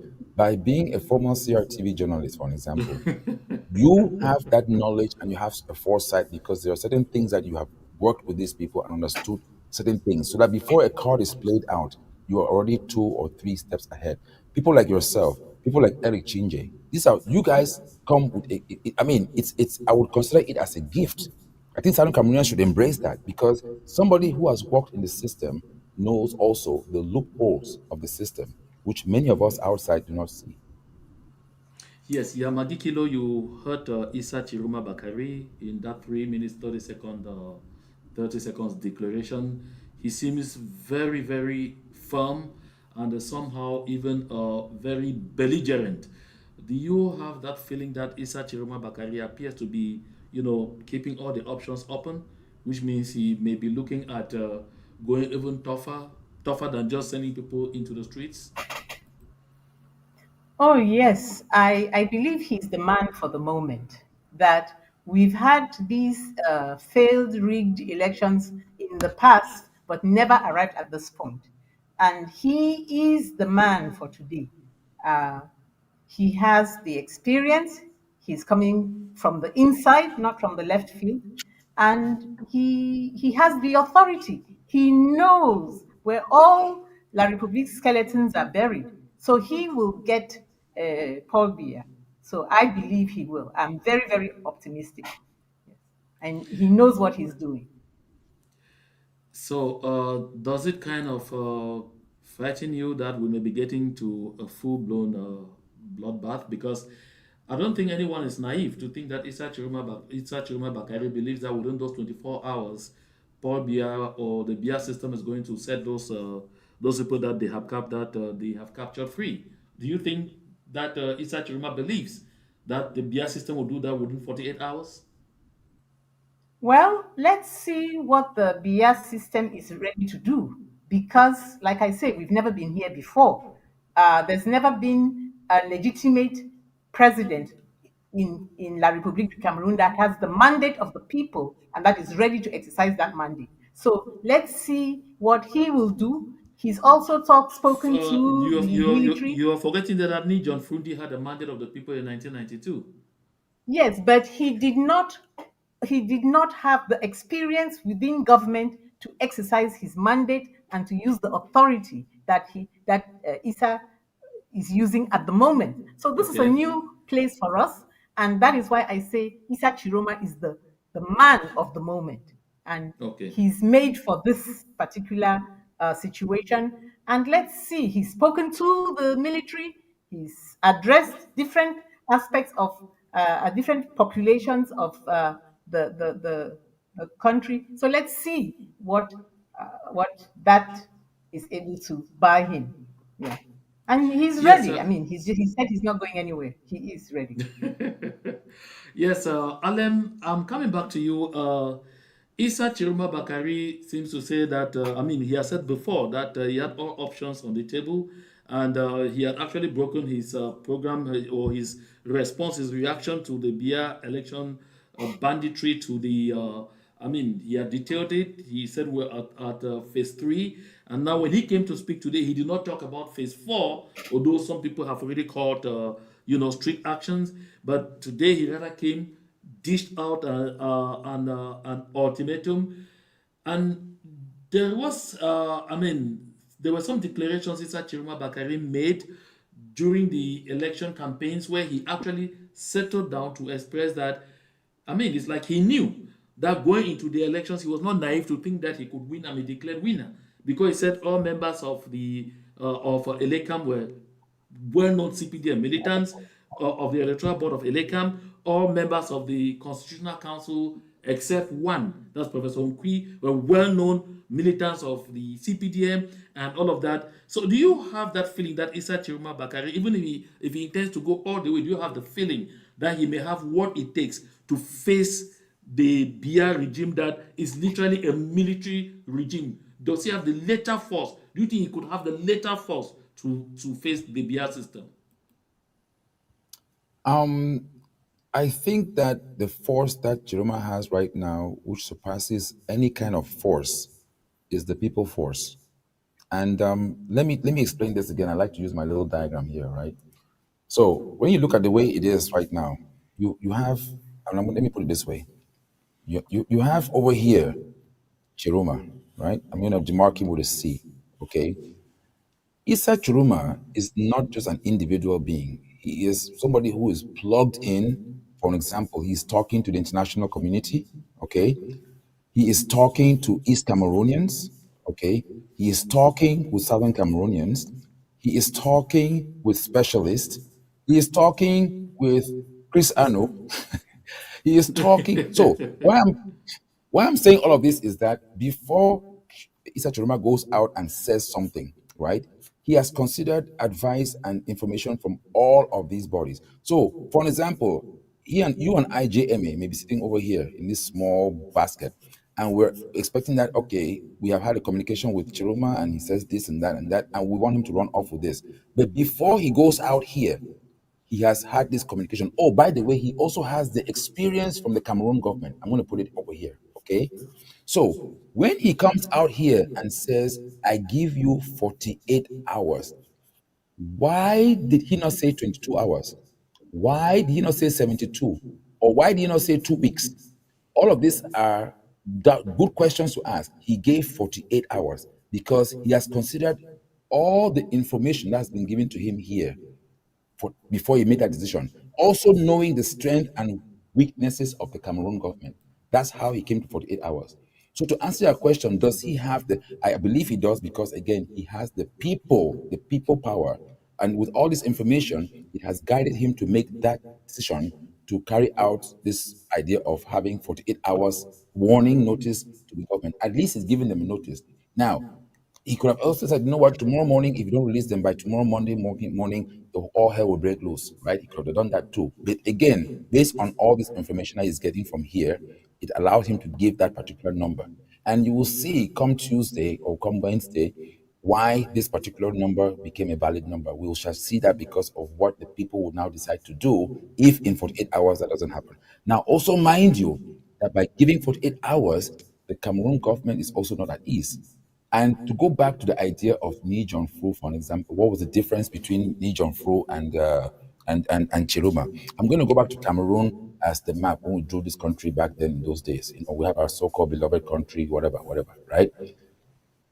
Ni Fu, let me borrow the phrase that was used in the at the well, I don't remember where that was at. Back then in those days, you had two cubes of sugar, cube number one and cube number two.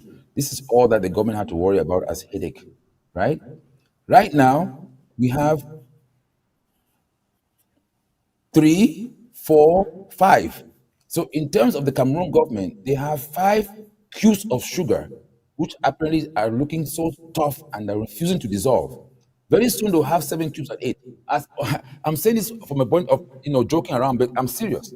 When you have this kind of fragmentation and stuff going on, and you are supposed to be the government of the people, by the people, for the people, your strength diminishes exponentially by the hour. Okay. Exponentially.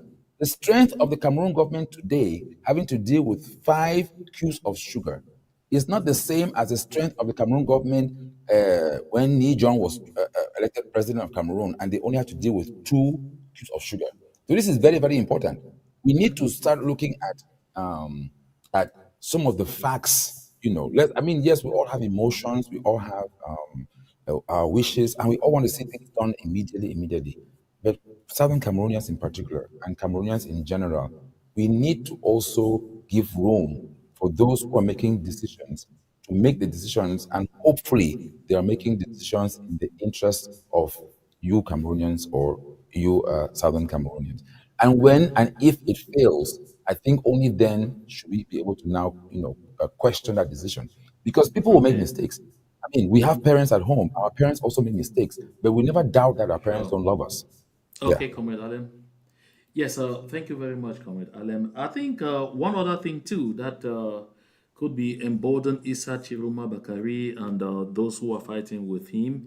I mean, this is a text someone just sent to me on the chat on WhatsApp saying that he believes that is because Issa Chiruma Bakari has clear-cut information on the state of Mr. Paul Biya. That Paul Biya right now is very much a vegetable and cannot even defend himself, and so this should be the best time to hit him very strongly where it hurts. Because right now, what is happening is even the person who is running the country by proxy for Paul Biya is not accepted by all. And because of that cacophony, I mean, the defenses could be very, very porous. I'm opening the lines for those who are watching us from any part of the world. You can call in now, WhatsApp only, using the phone number you see on the call, +1 240 883 6443. That is WhatsApp only. Yamagi, I know you want to make a reaction. Before you do that, let's look at this hot mic moment that Paul Biya had during in ceremony to seem like this man does not have what it takes to stand any kind of tough talking and any kind of tough action. Monsieur le Président de la République élu, vous engagez-vous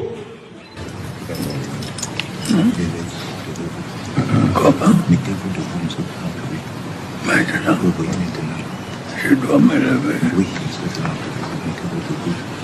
ce qu'il a dit, parce qu'il va lire le serment, il est en train de lire. Monsieur le Président de la...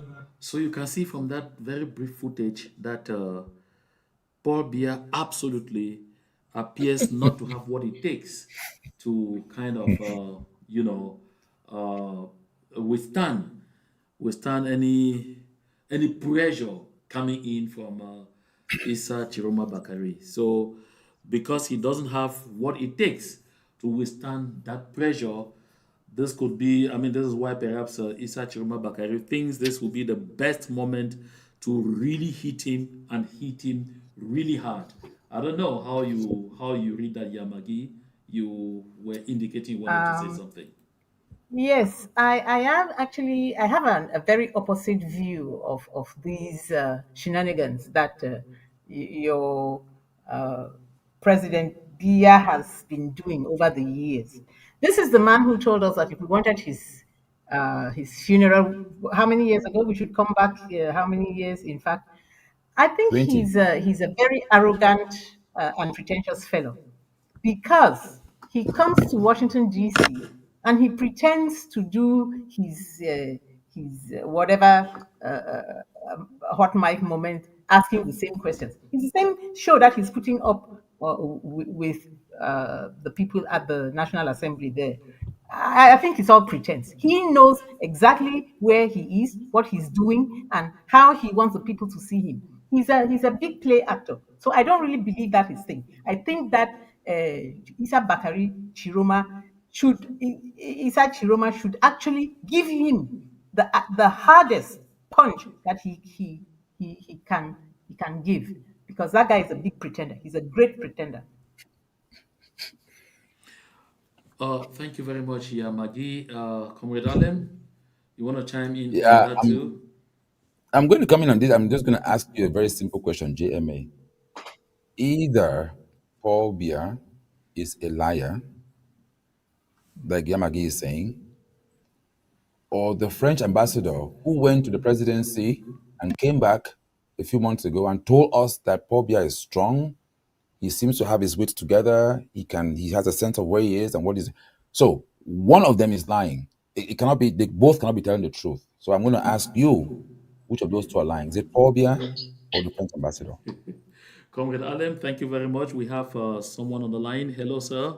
Can you hear me? Yes, I can hear you. Thank you so much. Great panel. Yeah, Great so panel what's your there. name, sir? Where are you calling from? Yeah, I'm Marcel. I'm Marcel Jav. I'm calling from Durham in North Carolina. So I'm an Amazonian, unapologetic. So Okay. let me start with the first question, if you don't mind, please. Okay. So what is the biggest challenge facing our Amazonian recognition quest right now? That's what I would like the panel to answer. And then the second question is, what is the biggest lesson we have learned in the 9 years of our of our revolution right now? What is the lesson? Third question: what is the difference between a Cameroonian and an Amazonian? I think that there is still a little bit of confusion there. And I would like to hear what the panel thinks. I know that they said they answered the question, but I'm not sure that it really put it to rest for me. Why? If you doubt what I'm saying, check out the video that this question was answered by none other than Fongoji Dinka, right? One of the best legal minds in both Amazonia and La Republique, the first chairman of the Cameroon Bar Association. So go check it out. I thought he put this question to rest, but it seems as if there is still a little bit of confusion. So for those who don't know, just a quick summary. He said there is no Cameroon citizenship for Amazonians outside of the federation. Outside of the federation, that's what he said. But anyway, you guys can check it out and read and come up with your own conclusion. But anyway, thank you so much. Great show. Thank you. Okay, thank you very much, Marcel. And Marcel has a couple of questions there before we get to the panelists. I guess you have provided some kind of an quasi answer to the last question that you asked. You're asking, I mean, what is the difference between a Cameroonian and an Ambazonian? I guess we had all agreed on this platform that we are all Ambazonian, and so because we are all Southern Cameroonians, the discussion is about how we get to the Southern Cameroon and not the Cameroonians. Well, but let me leave that to the panel. Let's begin with you, Yamagi, with responding to those questions. He asked, what have we learned in the past 9 years of our liberation movement? And I mean, again, he gets back to that question of identity. Huh. What have we learned? We've been going round and round and round, and I don't think we've learned very much. I think we've showed that we are resilient, but we've not learned uh, very much. We still have all these IGs that I don't know what they're doing, and our people in Kondengi are still believing that Paul Biya can release them from jail. I don't know. I mean, honestly, I don't think we've learned very much. I just think we've been going round and round in circles, and I don't want us to get tired. I want us to continue the fight, but to be more strategic and to really plan well and use our resources well. We've had uh, people uh, waste resources, and we've not allowed competency to be in the forefront of our struggle. Comrade Allen, Oh, okay. Wow. Where do I start? Let me start with the last question. I was taking down notes. So to my friend, we're talking about let me go back to my drawing board here. I'll start with your last question. You talked about the difference between a Cameroonian and Ambazonian and Southern Cameroonian, right? So let me refer you to the map because this answer is very, very, it's one that we have to answer. I think we have to put a reference as to who you're having the discussion with. Right now, within the Amazonian territory or the Southern Cameroon territory, we're looking at people who are from this region, right? This is what we consider as Ambazonians or Southern Cameroonians. And this terminology is actually used a lot of times interchangeably. Okay, so I'm going to give you my view. I don't speak for Southern Cameroonians, I don't speak for Ambazonians. I speak for myself on this. There are times when, if the need presents itself, I will use the phrase Southern Cameroons because this is the official name. The former British territory of Southern Cameroons is the official name by which this territory was named way back. And this name also exists within the United Nations and many other historical books. The name Ambazonia, as of now, does not officially exist within any, what I would say, world organizations such as the United Nations, the African Union, or what have you. So if I go right now, let's say to New York, and I say I Comrade want Allen, we to have get to on be a a bit brief because we have several callers who yes, will be I'm going, interrupting I'm going, you. I'm going. This is a very important question because I need to really pause and just give me a few minutes, please. So, when I am talking to Cameroonians or people who are of this block, I'm talking about Cameroonians, I can use the name Ambazonian because that name is going to have weight. If I say I am an Ambazonian, automatically you can pinpoint where I come from. Now, within the Southern Cameroon's block itself, I would believe that an Ambazonian is somebody who stands for the total independence of this nation, which is even why they have that name Ambazonia, to differentiate between Southern Cameroons and East Cameroon and totally break away from that. That's an Ambazonian. A Southern Cameroonian can be either an Ambazonian or not, depending on who he is referencing. Now, do you have Southern Cameroonians who are for federalism? Yes, you do have those. You don't have Ambazonians who are for federalism. If you use the name Ambazonia, automatically you're looking at somebody who's talking about the independence of Southern Cameroons. However, a Southern Cameroonian could be somebody who's for total independence or for a federated state. So that's one thing I want to just make clear from my perspective. Now, as to your other question, you asked another question. The biggest challenge facing Ambazonia right now, or Southern Cameroonians, I would say the biggest challenge right now would be having a united front, such as something that Tchiroma has, you will notice that, and again, I don't want to try and compare this, right? But because Tchiroma just started. Back in the days when we just began, we had a united front as well, too. So give Tchiroma 2-3 years, it might also follow our path. Maybe not. Maybe they might learn a lesson from us. But I think for us, the biggest challenge right now is Yes, having that Comrade united Alem, front. I'm And interrupting then you what because we lessons have have we someone learned on the from line. 9 years? So we have someone on the What line again, and you will pick up from where you just ended. Hello, sir. Can you hear me? Yeah, I can get you very well 5 from 5, Mr. John Baku, all the way from La République. I'm based here in Douala. Okay. Good morning, sir. Yes, go ahead. You said you don't want to give your name for security reasons. No problem. Can you go ahead? Yeah, thank you. I'm a lawyer by profession, and I've been following your program for some time now, almost about 2 weeks, and the topic is very interesting.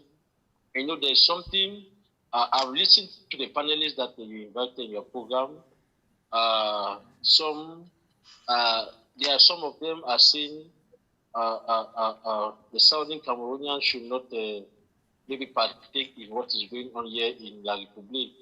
But if you look at it geopolitically, if there's a crisis this way, it has a role to play on the life of our people or in our struggle. Why do I say so? You know, the military has been, for the past 9 years, the military have been focusing on two areas, that is the southern Cameroon war of independence and the Boko Haram insurgents, that is the northern part of Cameroon. I don't know that you are getting me, Yes, John I'm Bar. getting you 5 on 5. Okay, thank you. So, as I was saying, over the years, that is, from 2014 right up to today, La Republic has been fighting two wars. That is the war on Boko Haram and fighting against the Anglophone struggle. If there is any geopolitically, if there is any turbulence in La Republic, it's going to beef up our struggle. Imagine that a place like maybe West, Douala, Yaoundé, and the three northern regions are affected by maybe post-electoral crisis, is going to play a major role. Not only the fact that the military will be divided on where to fight, they will have the Muslims to contend with, they will have the Boko Haram insurgents to contend with or to fight. They will have maybe we don't know with time there might be rebel movement up north that can surge, because if you look at the Tchiroma's message, he's a politician, and his message is not coming out clear. But as an intellectual and as somebody who has a bit of mastery of geopolitics, if you have to dissect it, it means a lot. For somebody like Mr. Issa to come out and tell Cameroonians or and tell the government that is giving them 48 hours, I don't think you should take that out because he has worked with the government for many years, being being a minister of transport, if I'm not mistaken, minister of works. Then after some time being a minister of communication, and before leaving the government was the minister of professional training. He has been in the government for more than 20 years, and he has a good mastery of the system. Before coming to this election, he knew very well, that he will have support from the people, and that he will be voted and he will win, but his victory will be stolen. He was preparing around him, he prepared all of that. And if you look at his silence for almost about 4 days, people were expecting him to come out. He has not come out. And if you listen to what Eric Chinde said in the program of peace, you understand that something is preparing. Yes, he's preparing himself, and he knows exactly how to strike and where Okay. to strike. Yes, he knows exactly how to strike and where to strike. And Okay. his silence, yes, we've been taking for maybe everything is over, he will not come back or whatsoever. But I'm not lying, the days ahead will be very, very tough. Okay, thank you very Because, much. Can you wrap up? You have 15 oh, seconds. okay, and just for me to wrap up, like I said at the beginning, the struggle here, if there's any turbulence in La Republique, is going to really, I repeat, in fact, is going to play an advantage position to the southern Cameroonians. Meaning, most of the people this way will come back to the southern part of Cameroon. They will now understand the struggle of the people, and the military will focus more on solving the problem this way rather than looking at the Anglophone problem. And that is going to Okay. give us a lot of upper hand for us to prepare ourselves in the subsequent days, subsequent months, and subsequent years. Thank you I'm going very to much. get back to you. Thank you.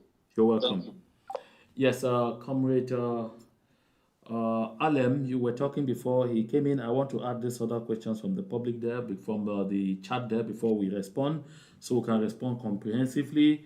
There's someone saying Chiruma won because his political message was understood and was appealing to the whole country, and also says that there's been some kind of confusion with respect to the clear definition of what the people of the southern Cameroons want.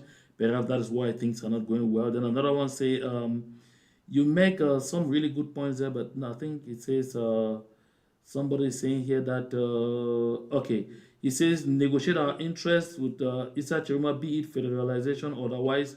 Even if Chiruma wins, we will still not win as we are not on the table. And then two, he says a message of secession is not appealing nationally or internationally. I guess when you say the message of secession, first of all, you always need to put this in context. We are not seceding. You secede from something that you are actually a part of. We just came into a loose kind of agreement with La République du Cameroon that they themselves seceded from. La République du Cameroon seceded from the Union in 1984, not the Southern Cameroons. So we are not seceding, we are simply taking back what belongs to us. This has to always be clear in our minds. And then you're talking of this message of secession not appealing. If you have listened to a lot of activists of La République du Cameroon recently, they themselves are recognizing the veracity, the veritas involved in the struggle of the people of the Southern Cameroons for freedom. And then, of course, when you talk of us trying to, put together all kinds of pieces to have better agreements with Issa Chiroma Bakari, let me turn back to the panelists. Comrade Alem, you had the speech before we went off. There's someone here who calls himself Meme Central. You've asked a series of questions. I will come to provide answers to your questions toward the end. Comrade Alem, you pick it up, and then from Okay, there we get to Yamagi, and then we'll soon be rounding up on the program.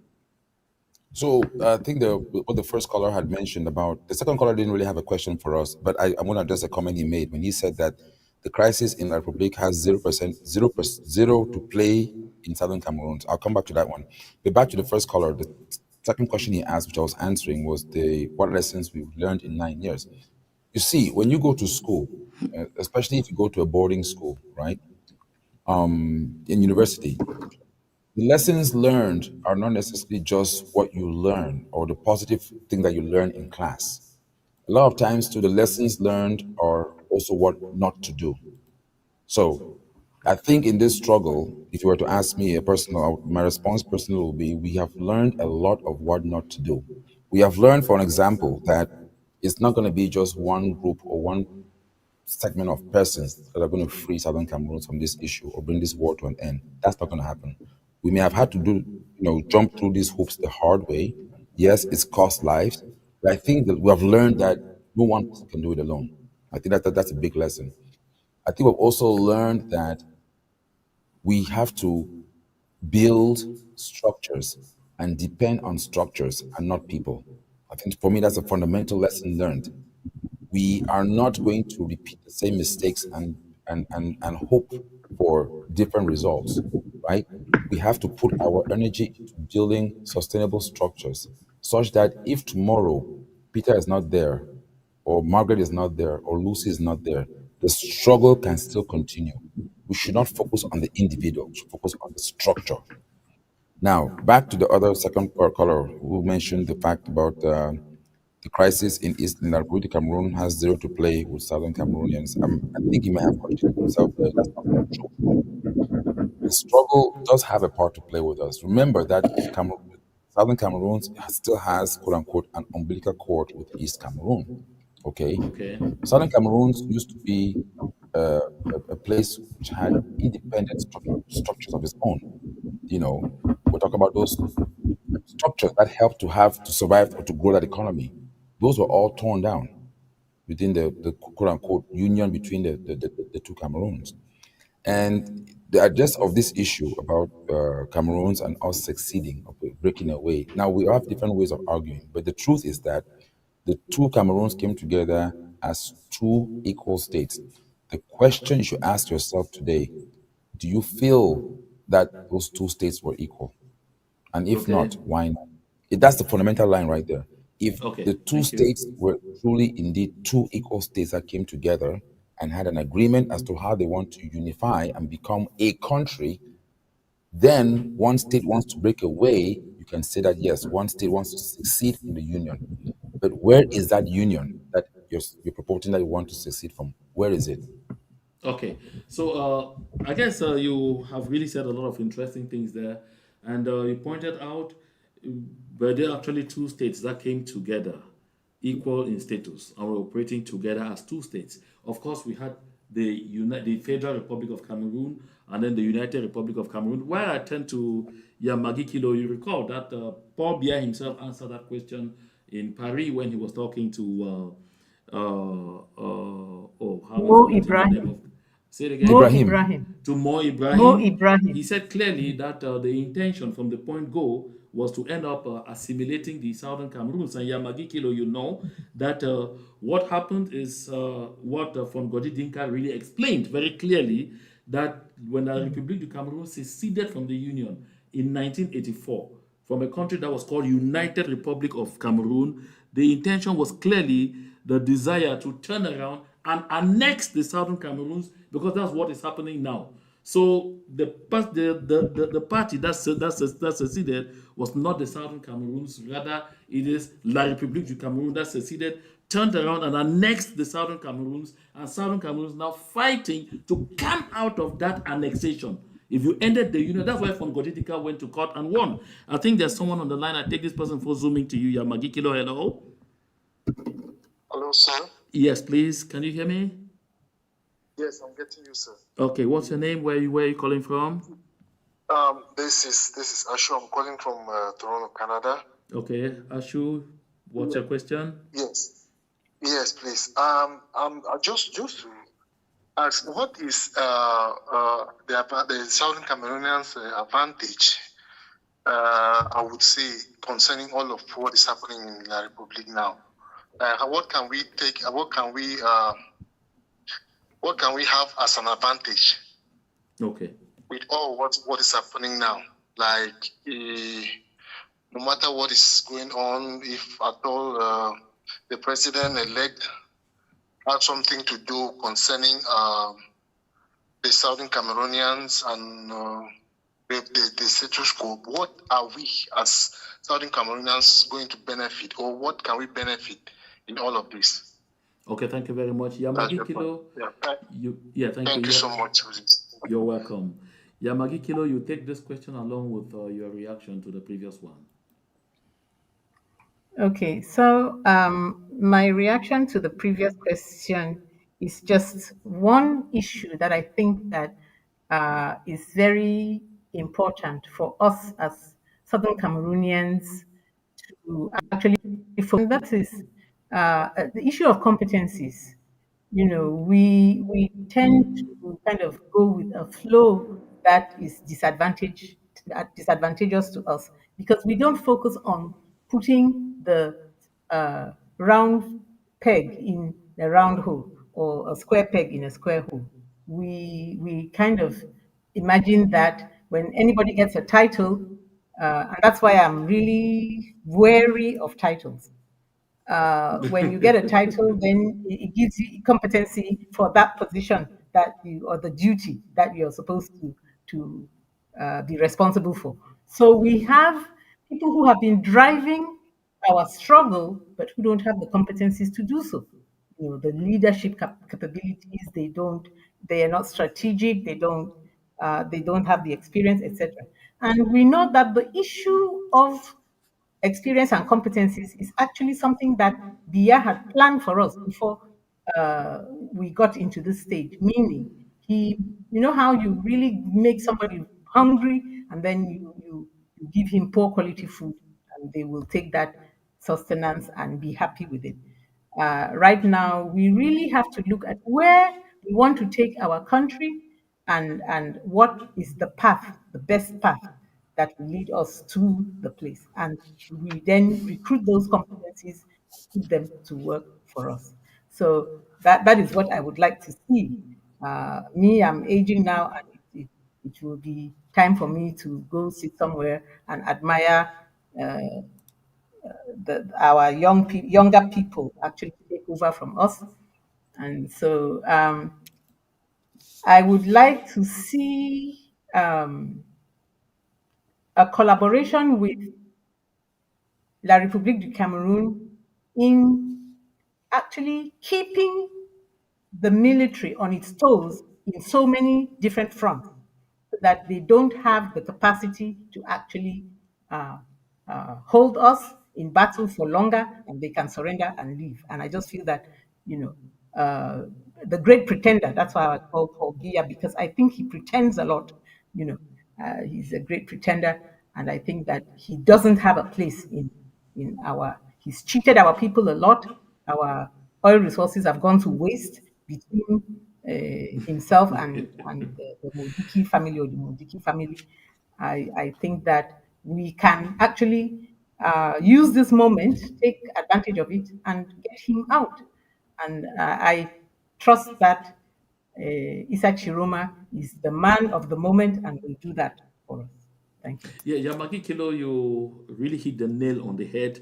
The most essential benefit we have from this moment is that, La République du Cameroon itself is going to be seriously stretched because, like I've said in my previous broadcast, they don't have above 50,000, strong when it comes to military. All the components put together, be it police, be it gendarme, be it the infantry, be it the air force, be it the special forces, be it the JPing, they are not above 50,000. And so for them to be stretched out in all those fronts, it's going to be really complicated. And especially don't forget that it may come to a point where they will need all the forces that they need to defend Yaoundé, because Paul Biya has frequently told you, as long as Yaoundé is breathing, the country is alive. So he will want to do everything. They want to do everything to defend Yaoundé, and that will be also a very serious, or let me say, an arduous task. And don't forget that if the things go in every direction as it is likely to go, become more ethnic in approach, because with the divide and rule, Biya has scattered everyone, and there's going to be, almost whether I like it or not, an ethnic component to this, with the targeting of the northerners and all whatnot. You may soon have the northern bloc really come together as just one, fighting for, say, okay, there you go. They have started voicing that out. When it comes to that, even those forces will be divided now, because you don't even know what you are fighting for anymore if you don't belong to any part. So I think at that point, the southern Cameroonians who are fighting in the armed forces of La République du Cameroon could come to their senses that it is time to go back home and die usefully, rather than dying stupidly and carelessly, not knowing who or what you are absolutely dying for. That's very important. And then before I come to you, Comrade Alem, and we'll be wrapping up this program, this slot, in about 6 minutes. When I come, we will talk, and then we will make our conclusions, and then I will respond to a question from one person there calling himself Meme Central. There is this point here that says, the same Nigeria which sold out our people is harboring Tchiroma. Why? Ambazonia does not have any international support. That's an assertion. And I wanted to point out to this person very quickly that Tchiroma is not in Nigeria. If you were thinking that is the case, if you want to know, I think it's been clearly explained to you out there. If you are forgetting, while he was in Nigeria, the Nigerian government did not want him to communicate from their territory. The Nigerian government did not want him to do anything from their territory. And of course, those 3 days of blackout are when he was really getting himself back into the Cameroonian territory.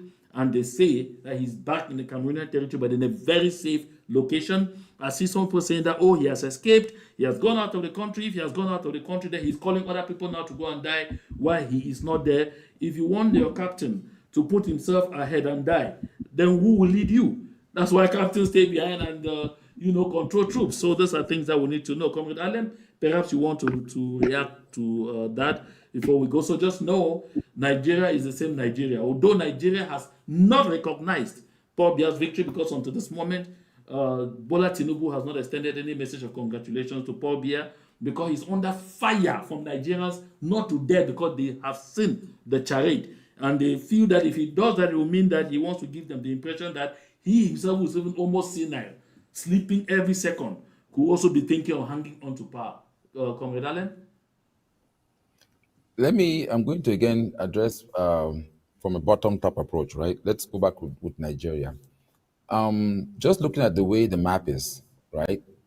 Nigeria does not have a choice as to who its partners are. Why do I say this? Because even when and if all hell breaks loose in La Republic of Cameroon, the borders of Nigeria will be southern Cameroons and Adamawa North, which is Chiroma's land, right? So you have to be very, very careful with how if you were in Nigeria right now, you're the president of Nigeria, you will be very, very careful as to how you address an issue and deal with the Cameroon issue. You'll also be very, very careful to make the same mistake twice. When the Nigerian government helped to bundle up Ayutabe and co and send back to Cameroon, that government caught a lot of heat from the international community. A lot. Don't mind that everything is being played. A lot of heat that they caught. Actually, both governments, but Cameroon doesn't care.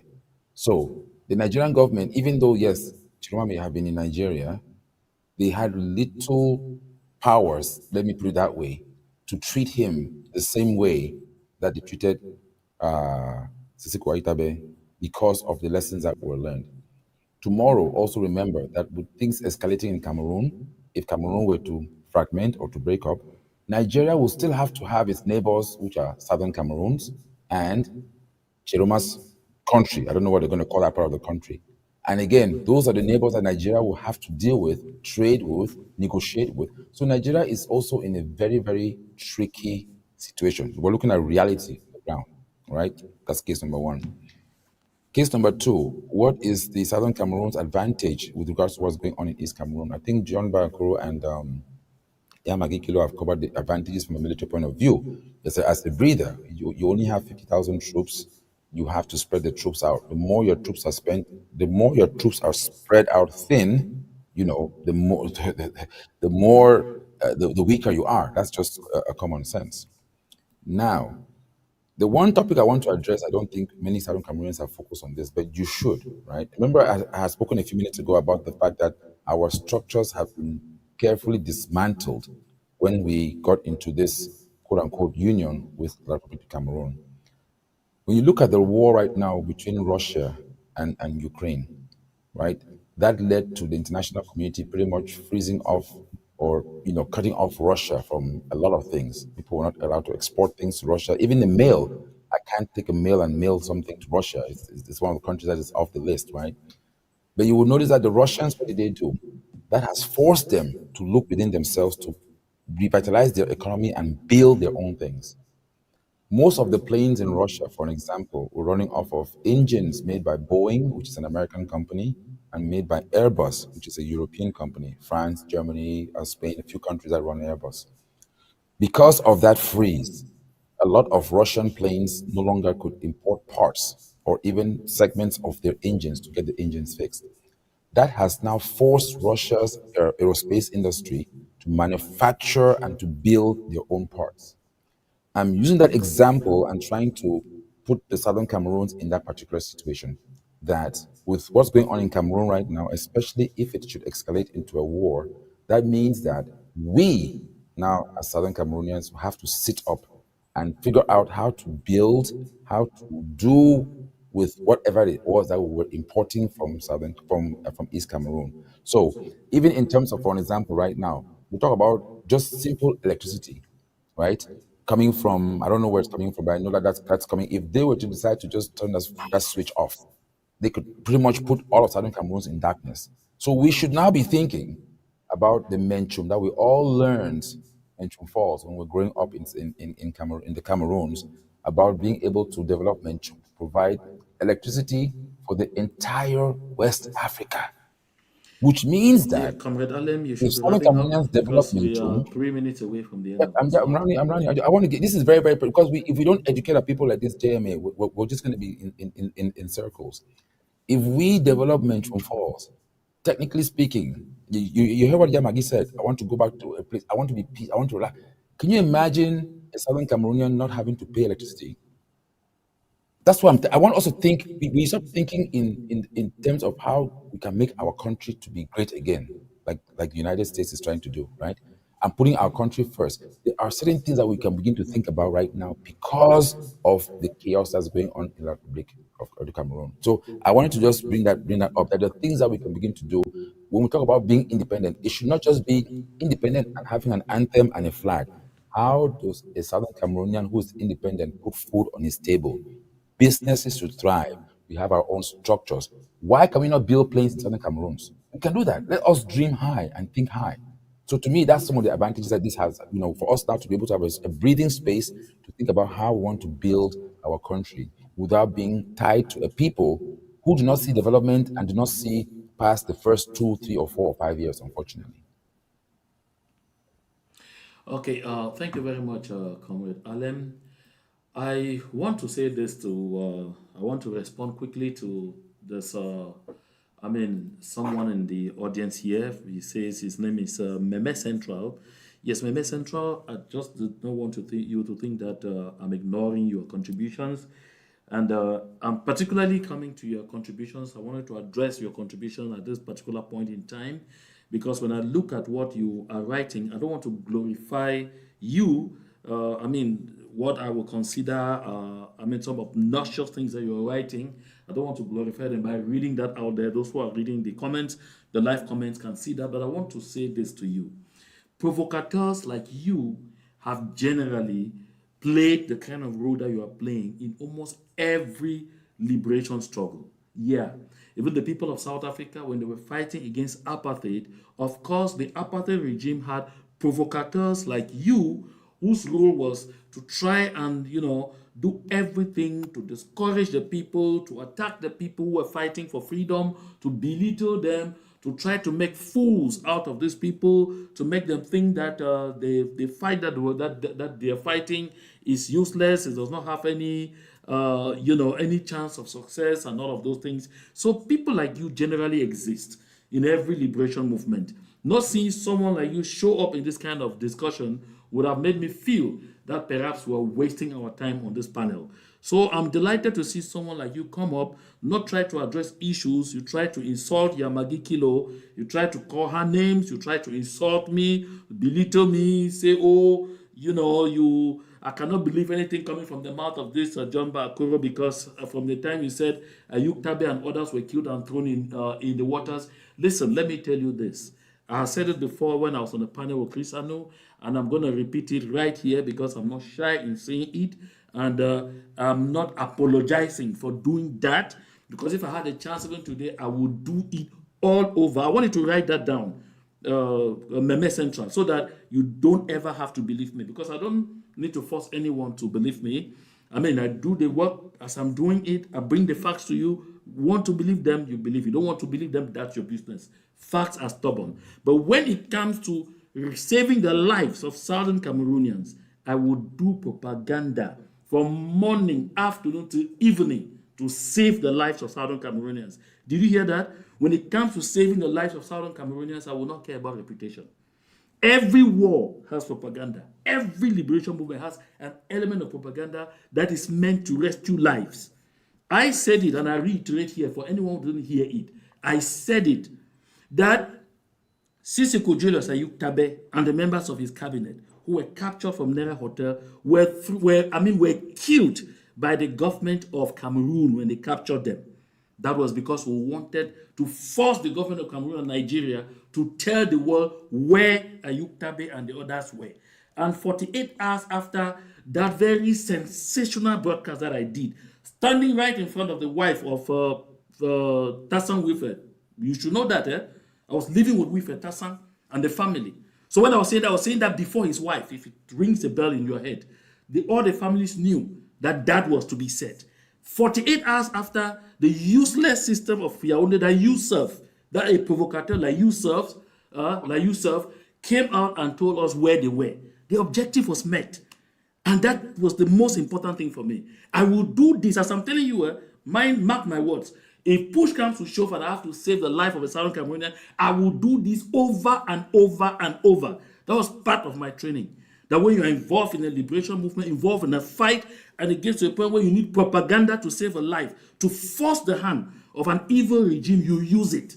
And so I'm telling you, you see the emphasis what I'm saying, right? To let you know, I'm not apologetical. I will never apologize for it, and I will do it every other day that I can. So you can take that home and tell your masters that your provocateur role that you are playing is not catching. The people of the Southern Cameroons are determined, and we will march on and on and on. So in guise of conclusion, Comrade Alem Yamagikilo, we will have to do our concluding statements. And I like our concluding statements to be also around this other very stupid post from one gentleman calling himself Prince Agbo Gilbert. I know he's been that kind of person playing the cards of the Republic of Cameroon, trying to sponsor division within the Southern Cameroons, creating some kind of nonsense they call Southwest Northwest Divide or Graffiti Forest kind of trash, because he came and published something and said we were all running after O.C. Joshua because he's not a graffiti man. If he were a graffiti man, if he were Frundi, he would have had all the votes in the Southern Cameroon. He forgets that the people